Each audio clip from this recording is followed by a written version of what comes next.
Hello, good morning. Good morning, ma'am. Good morning. Good morning, ma'am.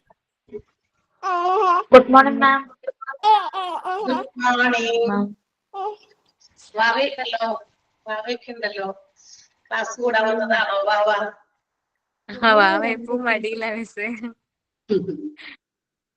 വെച്ച് പഠിക്കട്ടെ.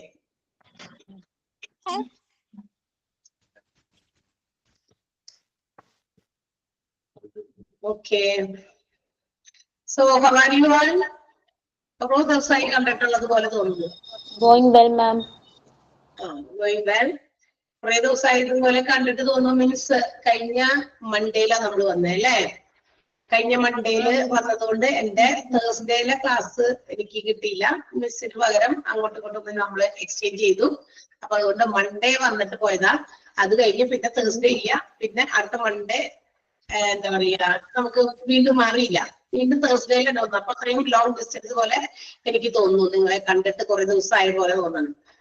Okay, anyways അപ്പൊ നിങ്ങൾ എല്ലാവരും സുഖമായിട്ടിരിക്കുന്നു എന്നറിഞ്ഞതിൽ സന്തോഷമുണ്ട്. So let start. കഴിഞ്ഞ ക്ലാസ്സിൽ നമുക്ക് കുറച്ചൊക്കെ എടുത്തിട്ടുള്ളൂ. മാത്രമല്ല എന്താ പറയാ ഒരു ക്ലാസ് കൊണ്ട് വായിച്ചു ഏറ്റവും വലിയ കുഴപ്പം. ഓക്കെ, എനിക്ക് ഒറ്റ ക്ലാസ്സേ ഉള്ളൂ. ആ ക്ലാസ്സിൽ നമുക്ക് മാക്സിമം നമുക്ക് എടുക്കാൻ പറ്റുന്ന അത്രയും എടുക്കണം. സോ വിത്ത് യുവർ പെർമിഷൻ ഞാനൊന്ന് മ്യൂട്ട് ചെയ്യണേ, അല്ലെങ്കിൽ നമുക്ക് ഡിസ്റ്റർബൻസ് ആകും. അപ്പൊ നമ്മൾ ക്ലിയർ ആകില്ല, വോയിസ് ഒക്കെ ബ്രേക്ക് ആകും. അപ്പൊ അങ്ങനെയുള്ള ചില പ്രശ്നങ്ങളൊക്കെ വരാൻ സാധ്യതയുള്ളത് കൊണ്ട് നമ്മൾ അതൊക്കെ മുൻകൂട്ടി കണ്ട് നമുക്കൊന്ന് മ്യൂട്ട് ചെയ്ത് ക്ലാസ് തുടങ്ങിയാലോ? Yes, we are studying about the different departments in a hospital. അല്ലെ, ഹോസ്പിറ്റലിന്റെ വിവിധ എന്താ പറയാ ഡിപ്പാർട്ട്മെന്റുകളെ കുറിച്ചിട്ടാണ് നമ്മള് ക്ലാസ്സിൽ പറഞ്ഞുകൊണ്ടിരിക്കുന്നത്.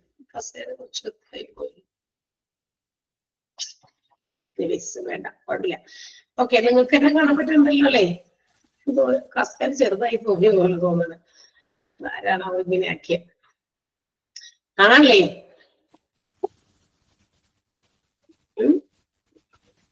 ശരിയല്ലേ? ലെവൽ ഇത്തിരി എന്തോ മാറിപ്പോയ പോലെ തോന്നുന്നു. ഓക്കെ, അപ്പൊ നമ്മള് കഴിഞ്ഞ ക്ലാസ്സിൽ ഡിസ്കസ് ചെയ്തത് ഹോസ്പിറ്റൽസിന്റെ ഡിഫറെന്റ് ഡിപ്പാർട്ട്മെന്റുകൾ ഏതൊക്കെയാണ് ജസ്റ്റ് നമ്മളൊന്ന് അതിന്റെ ഒരു എന്താ പറയാ ഔട്ട്ലൈൻഡ് ആയിട്ടുള്ള കാര്യങ്ങളൊക്കെ നമ്മൾ പറഞ്ഞു കഴിഞ്ഞു. ആൻഡ് അതിന്റെ അകത്ത് നിന്ന് നമ്മള് ഹോസ്പിറ്റൽസിന്റെ ഡിപ്പാർട്ട്മെന്റിനെ medical department, supportive department and എന്താ പറയാ അഡ്മിനിസ്ട്രേഷൻ എന്നീ പറയുന്ന 3 ബ്രോഡ് ക്ലാസിഫിക്കേഷൻസ് പറഞ്ഞിരുന്നു. അതിന് ഒന്ന് ഫസ്റ്റ് ക്ലാസിഫിക്കേഷൻ ആയ മെഡിക്കൽ ഡിപ്പാർട്ട്മെന്റ്. അതിനകത്ത് medical ഡിപ്പാർട്ട്മെന്റിനെ again it is subdivided into OPD and IPD. It is outpatient department and inpatient departments. അതിനെ രണ്ടായിട്ട് വീണ്ടും തരംതിരിച്ചിട്ടുണ്ടെന്നും അത് ഇൻപേഷ്യന്റ് ഡിപ്പാർട്ട്മെന്റ് ഔട്ട്പേഷ്യന്റ് ഡിപ്പാർട്ട്മെന്റ് എന്നാണെന്നും ഒക്കെ നമ്മൾ പറഞ്ഞു. ഔട്ട്പേഷ്യന്റ് ഡിപ്പാർട്ട്മെന്റ് പ്രൊവൈഡ് ചെയ്യുന്ന സർവീസസ് എന്തൊക്കെയാണെന്ന് നമ്മൾ പറഞ്ഞു. ആ കാര്യങ്ങളാണ് നമ്മൾ പറഞ്ഞുകൊണ്ടിരുന്നത്. First one casualty and emergency department already നമ്മൾ ക്ലാസ്സിൽ കഴിഞ്ഞ ദിവസം എടുത്തു തീർന്നു. വായിച്ചോ? ഇവിടെ വരെയൊക്കെ വായിച്ചു നോക്കിയിട്ട് എല്ലാം മനസ്സിലായോ എല്ലാവർക്കും? വായിച്ചു നോക്കിയിട്ടല്ലേ? സെന്റൻസ് ഒക്കെ വളരെ സിമ്പിൾ സെന്റൻസ് ആയിട്ടാണ് എഴുതിയേക്കണേ. ഏത് ആളുകൾക്കും ഈവൻ മീൻസ് എല്ലാവർക്കും അത്ര വലിയ കടിച്ചാപ്പൊട്ടാത്ത സാഹിത്യപരമായിട്ടുള്ള വാക്കുകളൊന്നും ചേർത്തൊന്നും എഴുതി വെച്ചിട്ടില്ല എന്നുള്ളത് കൊണ്ട് തന്നെ എല്ലാവർക്കും മനസ്സിലാകും. അണ്ടർലൈൻ ചെയ്യാൻ പറഞ്ഞിരുന്നു. സെന്റൻസ് നമ്മൾ അണ്ടർലൈൻ ചെയ്തോ? ഇല്ല തോന്നണല്ലേ? കാരണം അതൊന്നും നിങ്ങൾ എന്തോ നോട്ട് കിട്ടിയില്ലെന്നോ അങ്ങനെ പറഞ്ഞിരുന്നോ? ഇന്ന സെന്റൻസ് പോയിന്റ് ഒക്കെ ഒന്ന് അണ്ടർലൈൻ ചെയ്യാനൊക്കെ പറയുന്നുണ്ട്. അപ്പൊ അതൊക്കെ ഒന്ന് അണ്ടർലൈൻ ചെയ്യണം. അണ്ടർലൈൻ ചെയ്യാൻ പറഞ്ഞില്ലെങ്കിൽ കുഞ്ഞു കുഞ്ഞു ടോപ്പിക് ആണെങ്കിൽ അത് ചിലപ്പോൾ അത് മുഴുവൻ നമ്മൾ പഠിക്കേണ്ടി വരും. Okay, so now let's move to the next department which is cardiology. അപ്പൊ നമ്മൾ ഇന്ന് പഠിക്കാൻ പോകുന്നത് ആദ്യത്തെ ഡിപ്പാർട്ട്മെന്റ്, ഇന്ന് പഠിക്കാൻ പോകുന്ന ആദ്യത്തെ ഡിപ്പാർട്ട്മെന്റ് ഏതാ? Cardiology. And we all no, കാരണം ഇന്ന് ഈ ഒരു ഡിപ്പാർട്ട്മെന്റിനെ കുറിച്ച് അറിയില്ല എന്ന് പറഞ്ഞു കഴിഞ്ഞാൽ അത് മണ്ടത്തരായിപ്പോ. കാരണം most of the people have diseases to their heart nowadays. ഇന്ന് മനുഷ്യന്മാർക്കുള്ള ഏറ്റവും കൂടുതൽ രോഗങ്ങൾ വരുന്ന ഒരു എന്താ പറയാ, ഹാർട്ടുമായിട്ട് ബന്ധപ്പെട്ടുള്ള ഡിസീസസ് ആണ്. എന്ത് പറ്റി പ്രീത? Preetha, what happens? പ്രീത ഇത് വിളിക്കണ്ടല്ലോ.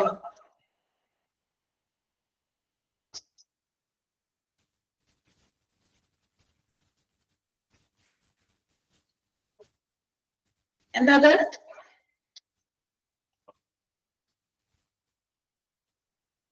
ടേബിൾ വരെ പറഞ്ഞോളൂ. അല്ലല്ലോ, അല്ല അല്ല അല്ല അല്ല, ടേബിൾ പറഞ്ഞത് ഞാൻ പറഞ്ഞതാ. Cardiology from I have to take അല്ലേ? അതെ അതെ, കാർഡിയോളജി ഡിപ്പാർട്ട്മെന്റ് അപ്പൊ നമ്മുടെ ഹാർട്ടുമായിട്ട് ബന്ധപ്പെട്ടിട്ടുള്ള കാര്യങ്ങൾക്ക് വേണ്ടിയിട്ടുള്ള ഒരു ഡിപ്പാർട്ട്മെന്റ് ആണ് അല്ലെ. Most of the people have diseases related to their heart. ഇന്ന് കാരണമൊക്കെ നമ്മുടെ ലൈഫ് സ്റ്റൈലിനെയാണ്, നമ്മുടെ ഫുഡ് ഹാബിറ്റ്, നമ്മുടെ ലൈഫ് സ്റ്റൈല് ഇന്ന് മനുഷ്യന്മാരെ ഏറ്റവും കൂടുതൽ ഹാർട്ട് പ്രോബ്ലംസിന് എന്താ പറയാ, ഇങ്ങനെ ഹാർട്ട് റിലേറ്റഡ് ആയ ഡിസീസസിന് കാരണമായിരിക്കുകയാണ്. കാരണം നമുക്ക് എന്താ പറയാ, നമ്മൾ ഇന്ന് കഴിക്കുന്ന ഫുഡ്, നമ്മളുടെ ഫുഡ് ഹാബിറ്റ് എന്ന് പറയുന്നത് വളരെ മോശമാണ്. കാരണം വെച്ചാൽ നമ്മൾ നേരത്തിന് കഴിക്കില്ല, കഴിക്കുന്നത് തന്നെ നമ്മൾ ഡിപ്പെൻഡ് ചെയ്യുന്നത് ജങ്ക് ഫുഡ്, അല്ലെങ്കിൽ എന്താ പറയാ, നമുക്ക് ഏറ്റവും എളുപ്പം നമ്മൾ എന്താ ചെയ്യാൻ പറ്റുന്ന അതങ്ങനെ ഏറ്റവും ഈസിയസ്റ്റ് വേയിൽ നമ്മൾ എങ്ങനെ അത് പ്രൊക്യൂർ ചെയ്യാൻ പറ്റും ആ രീതിയിൽ നമ്മളത് വാങ്ങിച്ച് കഴിക്കുന്നു അല്ലെ. ഫാസ്റ്റ് ഫുഡിനെ ഡിപ്പെൻഡ് ചെയ്യുക, ക്രമം വെച്ചുള്ള ഭക്ഷണ രീതി കിട്ടുമ്പോ ആ രീതിയിൽ കഴിക്കുക. അപ്പൊ ഇതൊക്കെ എന്ന് വെച്ചാൽ ആവശ്യത്തിന് വേണ്ട ചില പ്രോട്ടീൻസും മറ്റു കാര്യങ്ങളൊന്നും ഇല്ല, കിട്ടുന്നത് എന്താ അത് വെച്ച് കഴിക്കുക എന്നുള്ളതാണ്.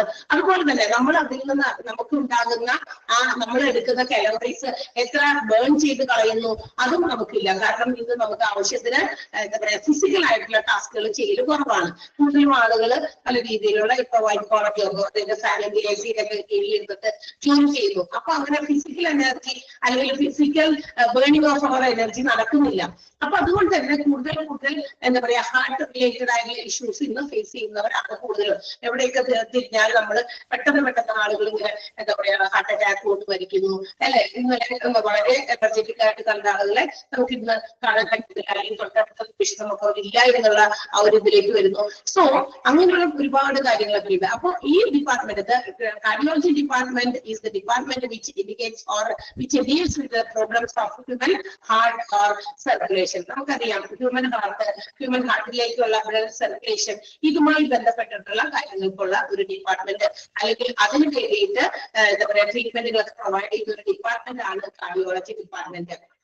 ഇവിടെ it also treats and diagnosis disorders of ഹാർട്ടിന്റെ ഏത് രീതിയിലുള്ള ക്രമക്കേടുകളും ഡിസോർഡറുകളും ഒക്കെ കറക്റ്റ് ചെയ്യുന്ന, അല്ലെങ്കിൽ അതിനു വേണ്ടിയിട്ടുള്ള ട്രീറ്റ്മെന്റ് കൊടുക്കുന്ന, അല്ലെങ്കിൽ അതിനു വേണ്ടിയിട്ടുള്ള ഒരു മെഡിക്കൽ സ്പെഷ്യാലിറ്റി എന്താ പറയാ ഡിപ്പാർട്ട്മെന്റ് എന്ന് വേണമെങ്കിൽ നമുക്ക് കാർഡിയോളജി ഡിപ്പാർട്ട്മെന്റിനെ പറയാം. അത് both inpatient and out patient services provide ചെയ്യുന്നുണ്ട്.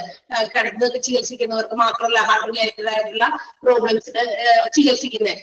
ഡെയിലി വന്നു ഇപ്പൊ 5 പേര് വരുന്നു, നമ്മൾ ഹോസ്പിറ്റലിൽ പോകുന്നു, ഇതിനകം തിരിച്ചു പോരുകയാണെങ്കിൽ കണ്ടിട്ട് പോരുന്നു, പിന്നെ വീണ്ടും അടുത്ത ദിവസം പിന്നെ ഹാർട്ടിന്റെ മറ്റേതെങ്കിലും പ്രശ്നങ്ങൾ എന്തെങ്കിലുമൊക്കെ ഉണ്ടെങ്കിൽ നമ്മൾ പോയി കണ്ടിട്ട് ഒരു ദിവസത്തെ ട്രീറ്റ്മെന്റിന് വേണ്ടി മാത്രം പോകുന്നുണ്ട്. അപ്പൊ OP വിഭാഗത്തിലും IP വിഭാഗത്തിലും ഒരുപോലെ ട്രീറ്റ്മെന്റ് നൽകപ്പെടുന്ന ഒരു ഡിപ്പാർട്ട്മെന്റ് ആണ് കാർഡിയോളജി എന്ന് പറയുന്നത്. And the biggest area of heart related diseases, നമ്മുടെ ഹാർട്ട് റിലേറ്റഡ് ആയിട്ടുള്ള ഡിസീസസിന് ഏറ്റവും കൂടുതൽ ബിഗ്ഗസ്റ്റ് ഏരിയ കവർ ചെയ്യുന്ന ഒരു കാര്യമുണ്ട്, അത് കൊറോണറി ആർട്ടറി ഡിസീസ് ആണ്. അന്ന പേരിലാണ് അറിയപ്പെടുക. ഇത് മോസ്റ്റ് കോമൺ ആയിട്ട് ഏറ്റവും biggest area of heart diseases അടങ്ങിയിരിക്കുന്നത് ഏതിലാണ്? കൊറോണറി ആർട്ടറി ഡിസീസ് ആണ്. CAD എന്നതിനെ നമുക്ക് ഷോർട്ട് ഫോം ആയിട്ട് പറയാം. CAD, coronary artery disease. ആ കൊറോണറി ആർട്ടറി ഡിസീസസിന് ഏറ്റവും വലിയൊരു എക്സാമ്പിൾ ആണ് ആൻജൈന എന്ന് പറയുന്നത്. എന്താണ് ആൻജൈന എന്ന് കേട്ടിട്ടുണ്ടോ? ആൻജൈന എന്ന് പറയുന്നത് എന്താ? അതായത് ഇപ്പൊ നമുക്ക് ഒരു എന്താ പറയാ ചെസ്റ്റ് പെയിൻ ഒക്കെ വരുന്നു, and slowly it moves to our shoulders and our back, അതായത് നമ്മുടെ നെക്കിലേക്ക്, ഷോൾഡേഴ്സിലേക്ക്, ബാക്കിലേക്ക് ആ ഒരു വേദന ഇങ്ങനെ ഇങ്ങനെ സ്പ്രെഡ് ചെയ്ത് വരുന്നു. അപ്പൊ അത് എന്തെങ്കിലും തരത്തിലുള്ള ഹാർട്ട് പ്രോബ്ലംസിന് ഒരു സിംറ്റം എന്ന രീതിയിൽ. അപ്പൊ അങ്ങനെയൊക്കെ വരുമ്പോ വെറും നെഞ്ചുവേദനയല്ല, അല്ലാതെ ഈ കയ്യിലേക്ക് ആ വേദന ഇങ്ങനെ പതിഞ്ഞ് പതിഞ്ഞ് അത് സ്പ്രെഡ് ചെയ്യുക, കയ്യിലേക്കോ കഴുത്തിലേക്കോ ഒക്കെ ഇങ്ങനെ സ്പ്രെഡ് ചെയ്യുന്നത് പോലെ തോന്നുന്നുണ്ടെങ്കിൽ it is better to consult a doctor. നമുക്ക് എന്താ പറയാ, എത്രയും പെട്ടെന്ന് ഒരു കാർഡിയോളജിസ്റ്റിനെയോ ഡോക്ടറിനെയൊക്കെ സമീപിക്കേണ്ടത് വളരെ അത്യാവശ്യമാണ്. കാരണം ഈ ആൻജൈന എന്ന് പറയുന്നത് അത് എന്താ പറയാ, നമുക്ക് ആവശ്യത്തിന് ഹാർട്ടിലേക്കുള്ള ബ്ലഡ് സർക്കുലേഷൻ ഒക്കെ വരാത്തതുകൊണ്ട് ഉണ്ടാകുന്ന ആ ഒരു ഇതാണ്. ആ ബുദ്ധിമുട്ട് വരുമ്പോഴാണ് നമുക്ക് ഈ ഒരു ചെസ്റ്റ് പെയിൻ ഉണ്ടാകുക. അപ്പൊ ആ ചെസ്റ്റ് പെയിൻ ചിലപ്പോഴൊക്കെ ചില ആളുകൾ അത് ഗ്യാസ്ട്രിക് പ്രോബ്ലം ആണെന്ന് വിചാരിച്ചിട്ട്, ഗ്യാസിന്റെ പ്രശ്നമാണ് എന്ന് വിചാരിച്ചിട്ടൊക്കെ അവരെ തള്ളി കളയും. പക്ഷെ അത് നമ്മള് എന്താ പറയാ, നമുക്കത് ഫീൽ ചെയ്യുകയാണെങ്കിൽ നമ്മുടെ കയ്യിലേക്കോ ഷോൾഡറിലേക്കോ അല്ലെങ്കിൽ അതുപോലെ തന്നെ നെക്കിലേക്കോ ഒക്കെ സ്പ്രെഡ് ചെയ്യുന്നതായിട്ട് ഫീൽ ചെയ്യുകയാണെങ്കിൽ അത് നമ്മൾ ബെറ്റർ ആയിട്ട് നമുക്കൊരു ഡോക്ടറുമായിട്ട് കൺസൾട്ട് ചെയ്ത് അദ്ദേഹം പറയുന്ന രീതിയിൽ കാര്യങ്ങൾ മുന്നോട്ട് കൊണ്ടുപോകുന്നതായിരിക്കും നല്ലത്. അല്ലാതെ ചില ആളുകളൊക്കെ നമുക്കറിയാം അങ്ങനെ കുറെ അപകടങ്ങൾ സംഭവിച്ചിട്ടുണ്ട്. എന്ന് വെച്ചാൽ ഇങ്ങനെയുള്ള ചെസ്റ്റ് പെയിൻ ഒക്കെ വകവയ്ക്കാതെ ഇത് ഗ്യാസ് പ്രോബ്ലം ആണ് എന്ന് വിചാരിച്ചിട്ടൊക്കെ അങ്ങനെ പോകും. അല്ലെങ്കിൽ എന്തെങ്കിലും ഗ്യാസിന്റെ മരുന്ന് കഴിക്കുക, അല്ലെങ്കിൽ ഗ്യാസ് ആണെന്നുകൊണ്ട് എന്തെങ്കിലും ഫുഡ് കഴിക്കുക, അങ്ങനെയൊക്കെ. അത് സ്വയം ഇങ്ങനെ നമ്മൾ ഉണ്ടാക്കുന്ന ചികിത്സകളാണ്. പക്ഷെ അത് ശരിയായ രീതിയല്ല. കൊറോണറി ആർട്ടറി ഡിസീസ് എന്ന് പറയുന്നതിലെ ഏറ്റവും പ്രധാനപ്പെട്ട ഒരു എക്സാമ്പിൾ ആണ് ആൻജൈന പോലെയുള്ള രോഗങ്ങൾ. അപ്പൊ അതൊക്കെ ഈ ഹാർട്ട് റിലേറ്റഡ് ആയിട്ടുള്ള ഇഷ്യൂസ് ആണ്. And it will be treated in cardiology. ഈ ഡിപ്പാർട്ട്മെന്റിലാണ് അത് ട്രീറ്റ് ചെയ്യുന്നത്. പിന്നെ ഇതിന് വേണ്ടിയിട്ട് ഹാർട്ട് പ്രോബ്ലംസ് റിലേറ്റഡ് ആയിട്ടുള്ള ആളുകൾക്ക് ഇതുപോലെ ബ്ലഡ് സർക്കുലേഷൻ ഉണ്ടാകാതിരിക്കുന്നത് എന്തുകൊണ്ടാണെന്ന് വെച്ചാൽ എവിടെയെങ്കിലും ബ്ലോക്ക് പോകുന്നതാണ്. കാരണം നമ്മുടെ ആർട്ടറീസ്, ബ്ലഡ് പാസ് ചെയ്യുന്ന ധമനികളിലൂടെ കൃത്യമായിട്ട് ആ ബ്ലഡ് ഹാർട്ടിലേക്ക് എത്തണം, ഹാർട്ടിൽ നിന്ന് വിവിധ ഭാഗങ്ങളിലേക്കൊക്കെ പോകണം. അപ്പൊ അങ്ങനെ ഹാർട്ടിലേക്ക് കൃത്യമായിട്ട് അഡക്വേറ്റ് ആയിട്ടുള്ള ബ്ലഡ് പ്രഷർ അല്ലെങ്കിൽ ബ്ലഡ് സർക്കുലേഷൻ ഉണ്ടാകാതെ വരുമ്പോ അതിങ്ങനെ ബ്ലോക്ക് ചെയ്ത്, നമുക്കറിയാലോ നമ്മള് പൈപ്പ് ഓസ് ഒക്കെ കണ്ടെങ്കിൽ ഓസ് നമ്മുടെ വീടുകളിൽ നമ്മൾ പല രീതിയിൽ ഉപയോഗിക്കുന്നത്, നമ്മളുടെ വാട്ടർ കണക്ഷൻസ് ഒക്കെ പൈപ്പിലൂടെയാണ് വെള്ളമൊക്കെ വരുന്നത്. നമ്മള് അകത്തോ അല്ലെങ്കിൽ നമ്മുടെ കിച്ചണിലൊക്കെ യൂസ് ചെയ്യുന്നത്. ഇതിനകത്തൊക്കെ ചിലപ്പോഴൊക്കെ ബ്ലോക്കേജ് വരാറുണ്ട്. എന്ന് വെച്ചിട്ടുണ്ടെങ്കിൽ എന്തെങ്കിലും തരത്തിലുള്ള അഴുക്കുകളൊക്കെ ചെന്നിങ്ങനെ അടിഞ്ഞടിഞ്ഞ് കൂടി എന്ത് വെച്ചും അത് ബ്ലോക്ക് ആവും. അപ്പൊ എന്ത് ചെയ്യും, ബ്ലോക്ക് കുറച്ച് ബ്ലോക്ക് ഒക്കെ ആണെങ്കിൽ എന്ത് വെച്ചാൽ അറിയോ, വെള്ളം വരുന്നതിന്റെ ഫോഴ്സ് കുറഞ്ഞു കൊണ്ട് വരും അല്ലെ, വാട്ടർ വരുന്നതിന്റെ. അപ്പൊ നമ്മൾ വിചാരിക്കും ഒരു വെള്ളത്തിന്റെ ഫോഴ്സ് കുറവാണല്ലോ എന്നൊക്കെ വിചാരിക്കും. പക്ഷെ if you R ignoring that, നമ്മളത് അറിഞ്ഞാ കുഴപ്പമില്ല, വെള്ളം വരുന്നുണ്ടല്ലോ കുറച്ചാണെങ്കിലും എന്ന് വിചാരിച്ച് നമ്മളത് ഇഗ്നോർ ചെയ്ത് അവഗണിച്ച് നമ്മൾ വീണ്ടും അങ്ങനെ പോകുകയാണെങ്കിൽ ഈ പറയുന്ന എന്താ പറയാ അഴുക്കുകളൊക്കെ കൂടി അടിഞ്ഞ് കംപ്ലീറ്റ്ലി അതിനെ ബ്ലോക്ക് ചെയ്ത് കളയും. ലൈക്ക് വൈസ് അതുപോലെയാണ് നമ്മുടെ ഹാർട്ടിലേക്കുമുള്ള ചില കാര്യങ്ങൾ. നമ്മളുടെ ഹാർട്ടിലേക്ക് പോകുന്ന ആർട്ടറീസിലൊക്കെ ഇതുപോലെ അതിന്റെ ആ ഭിത്തികളില്, അതിന്റെ ആ ഒരു ഇല്ലേ, ഇതുപോലെ അഴുക്കുകൾ വന്നിരിക്കും. അവിടെ അരിഞ്ഞു വിടുക ഫ്ലാറ്റ്സ് ആണ്. ദാറ്റ് മീൻസ് നമ്മൾ കഴിക്കുന്ന ഫുഡിൽ നിന്നും ഉണ്ടാകുന്ന ഫാറ്റ്, കൊളസ്ട്രോള് ഇതൊക്കെ വന്ന് അടിഞ്ഞു തടുത്തതാണ്. അതൊക്കെ ഇങ്ങനെ ഒന്ന് അടിഞ്ഞുകൂടി പതുക്കെ കുറച്ചൊക്കെ അടിഞ്ഞു കൂടുമ്പോൾ വലിയ കുഴപ്പമില്ല. അപ്പൊ അങ്ങനെ ഞാൻ പോകും. കുറച്ചൊക്കെ പാസിംഗ് ചെയ്യാനുള്ള സ്ഥലം ഉണ്ടായിരിക്കും നമ്മുടെ ബ്ലഡിന്. പക്ഷെ കുറെ കഴിഞ്ഞ് കഴിയുമ്പോൾ അപ്പൊ അങ്ങനെ ചെറിയ ബുദ്ധിമുട്ട് ഇടയ്ക്ക് വിഷയം നെഞ്ചുവേദനയൊക്കെ വരും. നമ്മളതിലേക്ക് ഇഗ്നോർ ചെയ്യും. പക്ഷെ അത് കുറഞ്ഞ് എന്താ പറയാ, ഈ പറയുന്ന ഫാറ്റും കൊളസ്ട്രോളും ഈ ഫ്ലാറ്റ്സും ഒക്കെ ഒന്നിങ്ങനെ അടിഞ്ഞുകൂടി കംപ്ലീറ്റ്ലി ഇതിന്റെ ബ്ലോക്സ് ദ ആർട്ടറീസ്. ഈ ആർട്ടറീസിനെ കംപ്ലീറ്റ് ആയിട്ട് തടഞ്ഞു വെക്കുമ്പോൾ എന്ത് വെച്ചു മൊത്തത്തില് ഈ ബ്ലഡ് പാസേജ് ഒക്കെ ഇല്ല, എന്താ പറയുക, ഒട്ടും തന്നെ കടക്കാതെ. അങ്ങനെ വരുമ്പോഴാണ് ഈ ഹാർട്ട് അറ്റാക്സ് ഒക്കെ ഉണ്ടാകുന്നത്. അപ്പൊ അതിനെയൊക്കെ ക്യൂർ ചെയ്യാൻ അത്തരം കാര്യങ്ങൾ നമ്മൾ നേരത്തെ കൂട്ടി കണ്ടെത്തിയാൽ ഇതുപോലെയുള്ള ഫാറ്റോ കൊളസ്ട്രോളോ ഫ്ലാറ്റ്സോ ഒക്കെ വന്ന് അടിഞ്ഞു കൂടുന്നുണ്ട് എന്ന് മനസ്സിലായാൽ, അല്ലെങ്കിൽ അത് ആദ്യമേ തന്നെ ചെറിയ നെഞ്ചുവേദനയൊക്കെ വരുമ്പോൾ നമ്മള് ഡോക്ടറെ കൺസൾട്ട് ചെയ്ത് അദ്ദേഹത്തിന്റെ ട്രീറ്റ്മെന്റ് എടുക്കുകയാണെങ്കിൽ അവർ പറയുന്നത് ഇങ്ങനെയൊക്കെയാണ്. അപ്പൊ നമ്മളോട് ഒരു സർജറി ആവശ്യപ്പെടും. അതാണ് കൊറോണറി ആർട്ടറി ബൈപ്പാസ് ഗ്രാഫ്റ്റിംഗ് എന്ന് പറയുന്നത്. ഈ അഴുക്കൊക്കെ ഇങ്ങനെ അടിഞ്ഞുകൂടിയിരിക്കുന്ന ഫ്ലാറ്റ്സിലേക്ക് റിമൂവ് ചെയ്യുന്ന ഒരു പ്രൊസീജിയർ ആണ്. ഏത് coronary artery bypass grafting, CABG എന്നാണ് പറയാ. ബൈപ്പാസ് സർജറി എന്ന് കേട്ടോ. നിങ്ങൾ ബൈപ്പാസ് സർജറി നമുക്ക് ഇതിനെ ഷോർട്ട് ഓമനപ്പേരായിട്ട് ഇങ്ങനെ കേട്ടിട്ടുണ്ടാവും. ഇതിന്റെ ഫുൾ നെയിം ഇതാണ്, കൊറോണറി ആർട്ടറി ബൈപ്പാസ് ഗ്രാഫ്റ്റിംഗ്. അപ്പൊ അതൊക്കെ ചെയ്ത് അത് ക്ലീൻ ചെയ്ത് കഴിയുമ്പോൾ ആ ബ്ലോക്കേജ് ഒക്കെ മാറി അങ്ങനെ അടിഞ്ഞുകൂടിയിരുന്ന ഫ്ലാക്സിനൊക്കെ റിമൂവ് ചെയ്യുമ്പോൾ എന്ത് ചെയ്യുക, ഭിത്തികളൊക്കെ കൃത്യമായിട്ട് ബ്ലഡിനെ എന്ത് ചെയ്യാം, പാസ് ചെയ്യാനുള്ള വഴി കൊടുക്കും. അപ്പൊ അതങ്ങനെ കൃത്യമായിട്ട് മൂവ് ചെയ്യും. അതൊക്കെ നേരത്തെ ഏർലി സ്റ്റേജസിലൊക്കെ ഇത് കണ്ടുപിടിച്ചാലാണ് നമുക്ക് ഇതൊക്കെ പറ്റുക. അതല്ലാതെ എന്ത് വെക്കും, അതവിടെ അടിഞ്ഞുകൂടി കംപ്ലീറ്റ്ലി പെട്ടെന്ന് എന്ത് ചെയ്യുക, ചിലപ്പോൾ അത് ബ്ലോക്ക് ആവുകയും അത് ബ്ലഡ് സർക്കുലേഷൻ പല ഹാർട്ടിലേക്കും മാറ്റിലും വിവിധ ഭാഗങ്ങളിലേക്കൊക്കെ പോകാതെ വരുമ്പോഴൊക്കെയാണ് നമുക്ക് എന്ത് ചെയ്യാം നമുക്ക് ഇതുപോലെയുള്ള ഹാർട്ട് അറ്റാക്സ് ഒക്കെ വരിക. അപ്പൊ ഇതാണ്. അപ്പൊ biggest area of human heart disease എന്ന് പറയുന്നത് എന്തിലാണ് ട്രീറ്റ് ചെയ്യുന്നത്? കൊറോണറി ആർട്ടറി ഡിസീസ് ആണ്. കൊറോണറി ആർട്ടറി ഡിസീസസിന്റെ ഒരു എക്സാമ്പിൾ ആണ് ആൻജൈന. അപ്പൊ അതൊക്കെ മാർക്ക് ചെയ്യേണ്ടതാണ്. Biggest area of heart disease treated, അതായത് നമ്മൾ ഹാർട്ടിന്റെ ഏറ്റവും വലിയ ഏരിയ ഓഫ് ഡിസീസ് ട്രീറ്റ് ചെയ്യുന്നത് കൊറോണറി ആർട്ടറി ഡിസീസ് ആണ്. അതിന്റെ ബ്രാക്കറ്റിൽ CAD എന്ന് അവിടെ ഇല്ലെങ്കിലും നിങ്ങൾ ഓർത്ത് വെച്ചേക്കാം, CAD എന്നാണ് കൊറോണറി ആർട്ടറി ഡിസീസസിന്റെ ഷോർട്ട് ഫോം. അതിന്റെ എക്സ്പാൻഡഡ് ഫോം രണ്ടും നമുക്ക് ചിലപ്പോൾ ചോദിക്കാൻ സാധ്യതയുണ്ട്. പിന്നെ അതിനൊരു എക്സാമ്പിൾ എന്താണ്? കൊറോണറി ആർട്ടറി ഡിസീസസിന് ഒരു എക്സാമ്പിൾ എന്താണെന്ന് ചോദിച്ചാൽ ആൻജൈനയാണ്. ഈ ആൻജൈന പോലെ ഉള്ള അതെ ഞാൻ പറയാം, ഇമ്പോർട്ടന്റ് ആയിട്ട് അണ്ടർലൈൻ ചെയ്യാൻ പറയാം. ഈ ആൻജൈന പോലെയുള്ള കാര്യങ്ങൾ വന്നു കഴിഞ്ഞാൽ അത് ബൈപ്പാസ് സർജറി, അതായത് കൊറോണറി ആർട്ടറി ബൈപ്പാസ് ഗ്രാഫ്റ്റിംഗിലൂടെ എന്ത് ചെയ്യുന്നു? അത് ക്ലിയർ ചെയ്ത് കൊടുക്കും. മനസ്സിലായോ? അത് ക്ലിയർ ചെയ്യുന്നു എന്ന് വെച്ചാൽ ഈ സാധനമൊക്കെ ഈ അടുക്ക് അല്ലെങ്കിൽ ഈ ഫാറ്റ്, കൊളസ്ട്രോള്, പ്ലാക്സ് ഒക്കെ അടിഞ്ഞു കൂടിയതൊക്കെ എന്ത് ചെയ്യുന്നു? സർജറി നടത്തിയിട്ടൊക്കെ ക്ലീൻ ചെയ്ത് ആ ആർട്ടറിയുടെ ബ്ലോക്കുകളൊക്കെ മാറ്റി അതിലൂടെ ബ്ലഡ് പാസ് ചെയ്യാനുള്ള ആ ഒരു സൗകര്യം ഉണ്ടാക്കി കൊടുക്കും, ഫെസിലിറ്റി ഉണ്ടാക്കി കൊടുക്കും. ആൻഡ് മോറോവർ അത് കൂടാതെ കാർഡിയോവാസ്കുലർ സർജറിയും നടത്തുന്നുണ്ട്. സർജിക്കൽ ട്രീറ്റ്മെന്റ് ഓഫ് ഹാർട്ട് ആണ്. അതായത് നമ്മുടെ ഹാർട്ടിന് അതുപോലെ ബ്ലഡ് വെസൽസ്, ഇത് രക്തവാഹികളായിട്ടുള്ള കാര്യങ്ങൾക്ക്, രക്തം ഇങ്ങനെ വഹിച്ചുകൊണ്ട് പോകുന്ന ധമനികളൊക്കെ ഉണ്ടല്ലോ, ആർട്ടറീസ് ഒക്കെ, അതിനൊക്കെ എന്തെങ്കിലുമൊക്കെ കംപ്ലൈന്റ് വരിക, ഹാർട്ടിന് എന്തെങ്കിലും കംപ്ലൈന്റ് വരിക, അതിനൊക്കെ വേണ്ടിയിട്ടുള്ള സർജിക്കൽ ട്രീറ്റ്മെന്റും ഇവിടെ തന്നെയാണ് നടക്കുന്നത്. കാർഡിയോളജിയിലാണ്. ആ സർജറിയുടെ പേരാണ് കാർഡിയോ വാസ്കുലർ സർജറി എന്ന് പറയുന്നത്. ക്ലിയർ ആയോ? ഫസ്റ്റ് പാരഗ്രാഫ് മനസ്സിലായോ? ഇതൊക്കെ കുറെ ഇമ്പോർട്ടന്റ് ആയിട്ടുള്ള കാര്യങ്ങളാണ് കേട്ടോ, കാരണം ഇതൊക്കെ നമ്മൾ അറിഞ്ഞിരിക്കണം. അപ്പൊ കൊറോണറി ആർട്ടറി ഡിസീസ് എന്ന് പറയുന്നതാണ് biggest area of heart disease എന്ന് പറയുന്നത്. അതിനൊരു എക്സാമ്പിൾ ആണ് ആൻജൈന. ഇതൊക്കെ ക്ലിയർ ചെയ്യുന്ന ആ ഒരു സർജറി, അതിനെയാണ് നമ്മൾ കൊറോണറി ആർട്ടറി ബൈപ്പാസ് ഗ്രാഫ്റ്റിംഗ് എന്ന് വിളിക്കുക.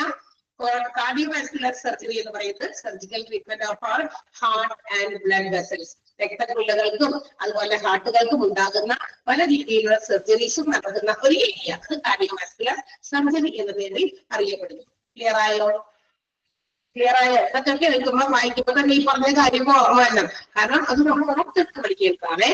അതുകൊണ്ട് ആണ് അങ്ങനെ പറഞ്ഞത്. എന്താണ് coronary artery bypass grafting? Teacher എന്തോ പറഞ്ഞല്ലോ, എന്താണ് ഗ്രാഫ്റ്റിംഗ്, ബൈപ്പാസ് ഗ്രാഫ്റ്റിങ്ങിനെ കുറിച്ച് പറഞ്ഞു. എന്താ ഓർക്കേണ്ടത്? ഈ ആൻജൈന പോലെയുള്ള രോഗങ്ങൾ വരുമ്പോൾ, അതായത് ആൻജൈന എന്ന് പറഞ്ഞാൽ ചെസ്റ്റ് പെയിൻ ആണ്.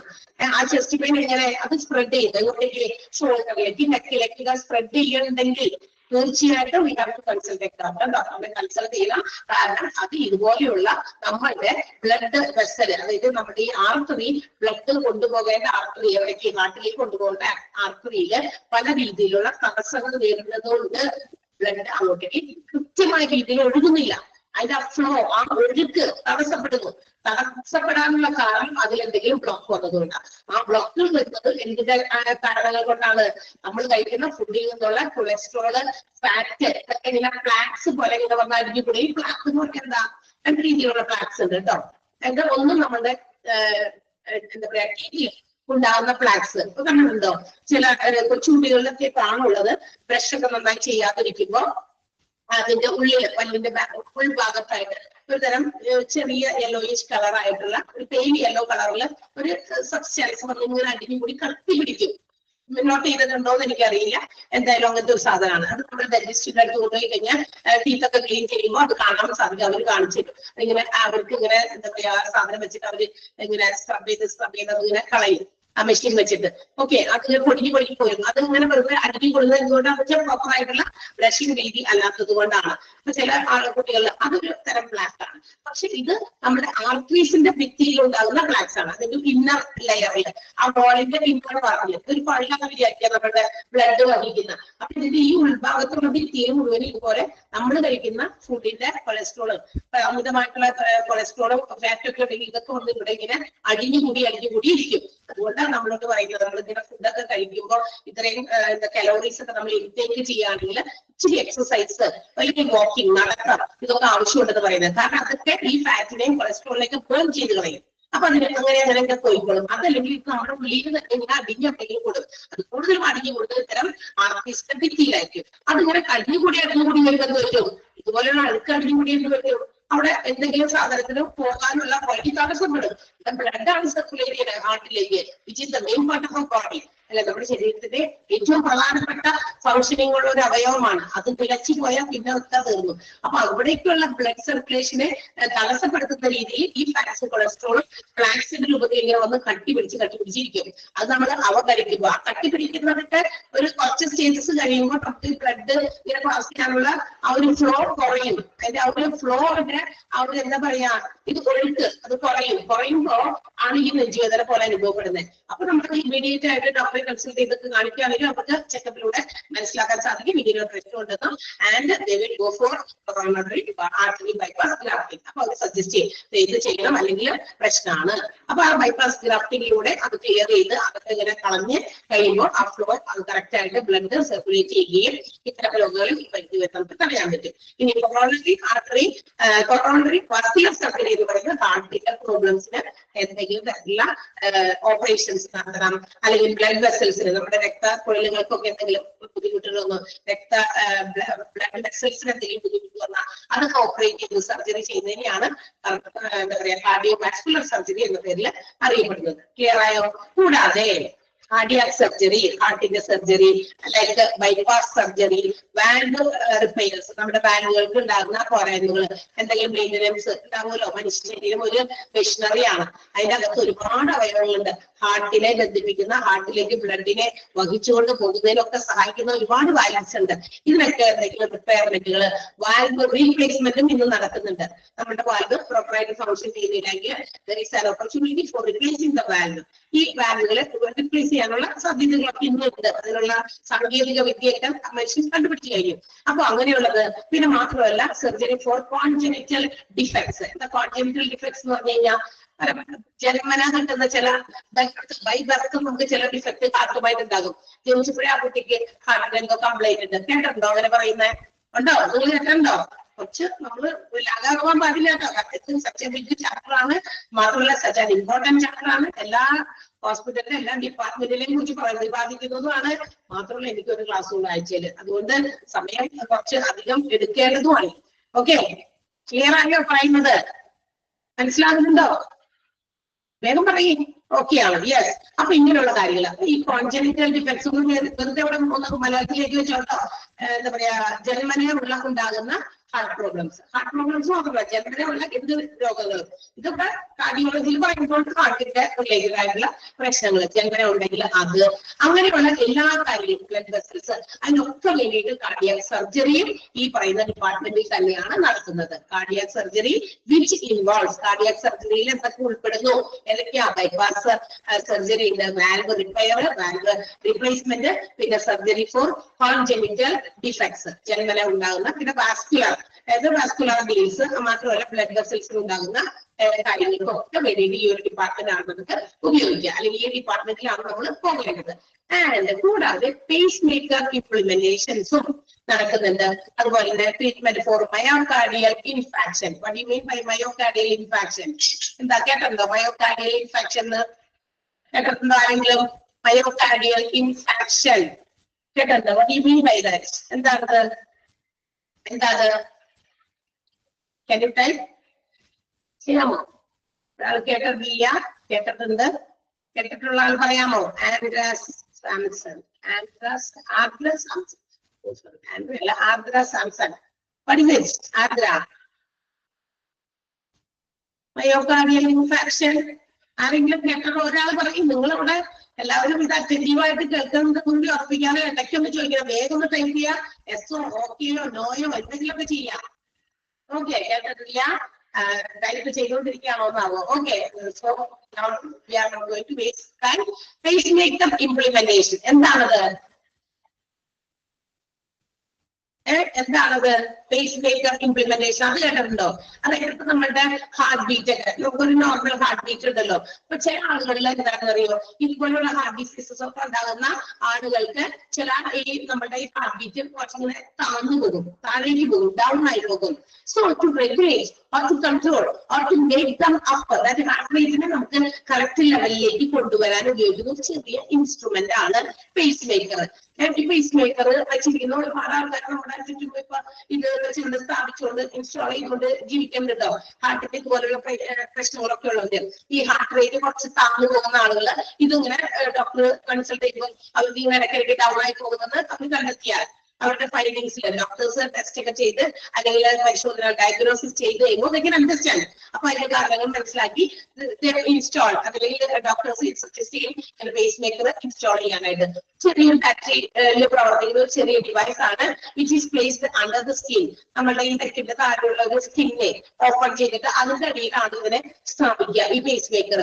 അപ്പൊ നമ്മുടെ ഈ ഹാർട്ട് ബീറ്റിന്റെ റേറ്റ് ഇങ്ങനെ താഴേക്ക് ഡൗൺ ആയി പോകുന്ന സമയത്ത് ഒരു സിഗ്നൽ കിട്ടും ഈ പേസ് മേക്കറിന്, ഈ ഡിവൈസിന്. അപ്പൊ ആ ഡിവൈസ് ഇതിനെ കൺട്രോൾ ചെയ്യും, ആ ഒരു ആവറേജ് ലെവലിലേക്ക് ഹാർട്ട് റേറ്റിനെ കൊണ്ടുവരാൻ വേണ്ടിയിട്ട്. അതിനുവേണ്ടി സ്ഥാപിക്കുന്ന ഒരു സാധനമാണ് കേട്ടോ പേസ് മേക്കർ.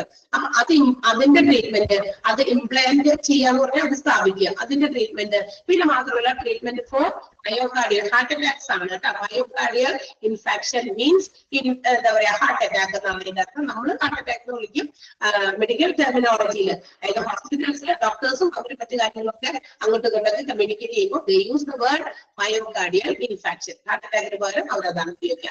ഇതെല്ലാം തന്നെ ട്രീറ്റ് ചെയ്യുന്നത് കാർഡിയോളജി ഡിപ്പാർട്ട്മെന്റിലാണ്. ക്ലിയർ ആയല്ലോ എല്ലാവർക്കും? ഈ ഒരു ഡിപ്പാർട്ട്മെന്റ് മനസ്സിലായില്ലേ?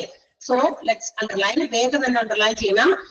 കാർഡിയോളജി ഡിപ്പാർട്ട്മെന്റിൽ നിന്ന് തുടങ്ങുന്ന ആ ഒരു തുടക്കം കേട്ടോ. The department as the same as the name എന്നാണ് കേട്ടോ അവിടെ. നിങ്ങളുടെ നോട്ടിൽ എങ്ങനെയാണെന്ന് എനിക്കറിയില്ല. ഒരു സെയിം എന്ന് പറയുന്ന വാക്കാ കിടക്കുന്നത്. നെയിം എന്നാണ് വേണ്ടത്.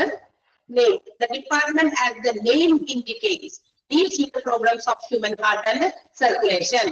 ആ സെന്റൻസ് അണ്ടർലൈൻ ചെയ്യണം. പിന്നെ അടുത്തത് the biggest area of heart disease treated is coronary artery disease. Example angina. അവിടെ വരെ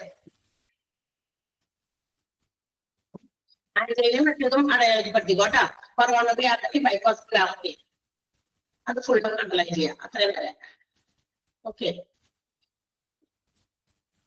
പിന്നെ അടുത്ത sentence cardiac surgery involves procedures like bypass surgeries. അത് തുടങ്ങുന്നത് മുതൽ ബ്ലഡ് വെസൽസും അത് കഴിഞ്ഞിട്ട് അടുത്ത സെന്റൻസും പേസ് മേക്കറും ഇതൊക്കെ അണ്ടർലൈൻ ചെയ്യാം. അതായത് ആ കുഞ്ഞ് രണ്ടാമത്തെ പാരഗ്രാഫ് ഫുൾ നമുക്ക് അണ്ടർലൈൻ ചെയ്യണം. ക്ലിയർ ആയോ? ചില ഡിപ്പാർട്ട്മെന്റ് കുറച്ച് എന്താ പറയാ കുറച്ച് ഗൗരവമുള്ള ഡിപ്പാർട്ട്മെന്റ്. ഇപ്പൊ ഹാർട്ട് റിലേറ്റഡ് ആയിട്ടുള്ള പ്രശ്നം എന്ന് പറയുമ്പോൾ heart which the main part of body ആയതുകൊണ്ട് അത് കുറച്ച് ഗൗരവമേറിയ ഒരു പാർട്ടാണ്. അതുകൊണ്ട് തന്നെ അതിനകത്ത് ഇഷ്ടംപോലെ കാര്യങ്ങൾ അണ്ടർലൈൻ ചെയ്തിട്ട് നന്നായി പഠിക്കണം. ഓക്കെ, അരമണിക്കൂറുകൊണ്ട് ഞാൻ ഈ ഒരു ഡിപ്പാർട്ട്മെന്റ് പറഞ്ഞോളൂ. നെക്സ്റ്റ് അടുത്ത ഡിപ്പാർട്ട്മെന്റിലേക്ക് പോട്ടെ. അനസ്തേഷ്യോളജി. ലെറ്റ് മീ പോട്ടെ. നിങ്ങളൊരു സിഗ്നൽ തരണം ആരെങ്കിലും, അതർവൈസ് അവിടെ സ്റ്റക്ക് ആവും. വേഗം അവിടെ ഉറപ്പ് മേടിച്ചിട്ട് ക്ലാസ്സിൽ കയറേണ്ടി വരും. അടുത്തതെന്താ? അനസ്തേഷ്യോളജി. അനസ്തേഷ്യ അതെ നമുക്കും പല ആളുകൾക്കും എക്സ്പീരിയൻസ് ചെയ്തിരിക്കുന്ന ഒരു ഡിപ്പാർട്ട്മെന്റ് ആണ്. ഡിപ്പാർട്ട്മെന്റിൽ പോയിട്ടുണ്ടാവില്ല, പക്ഷെ ആ ഡിപ്പാർട്ട്മെന്റുകാർ വന്ന് നമുക്ക് തന്നോളൂ. ചില സമയങ്ങളിൽ if you have to go for അല്ലെങ്കിൽ go for any surgery or procedure the patient have to be given anaesthesia.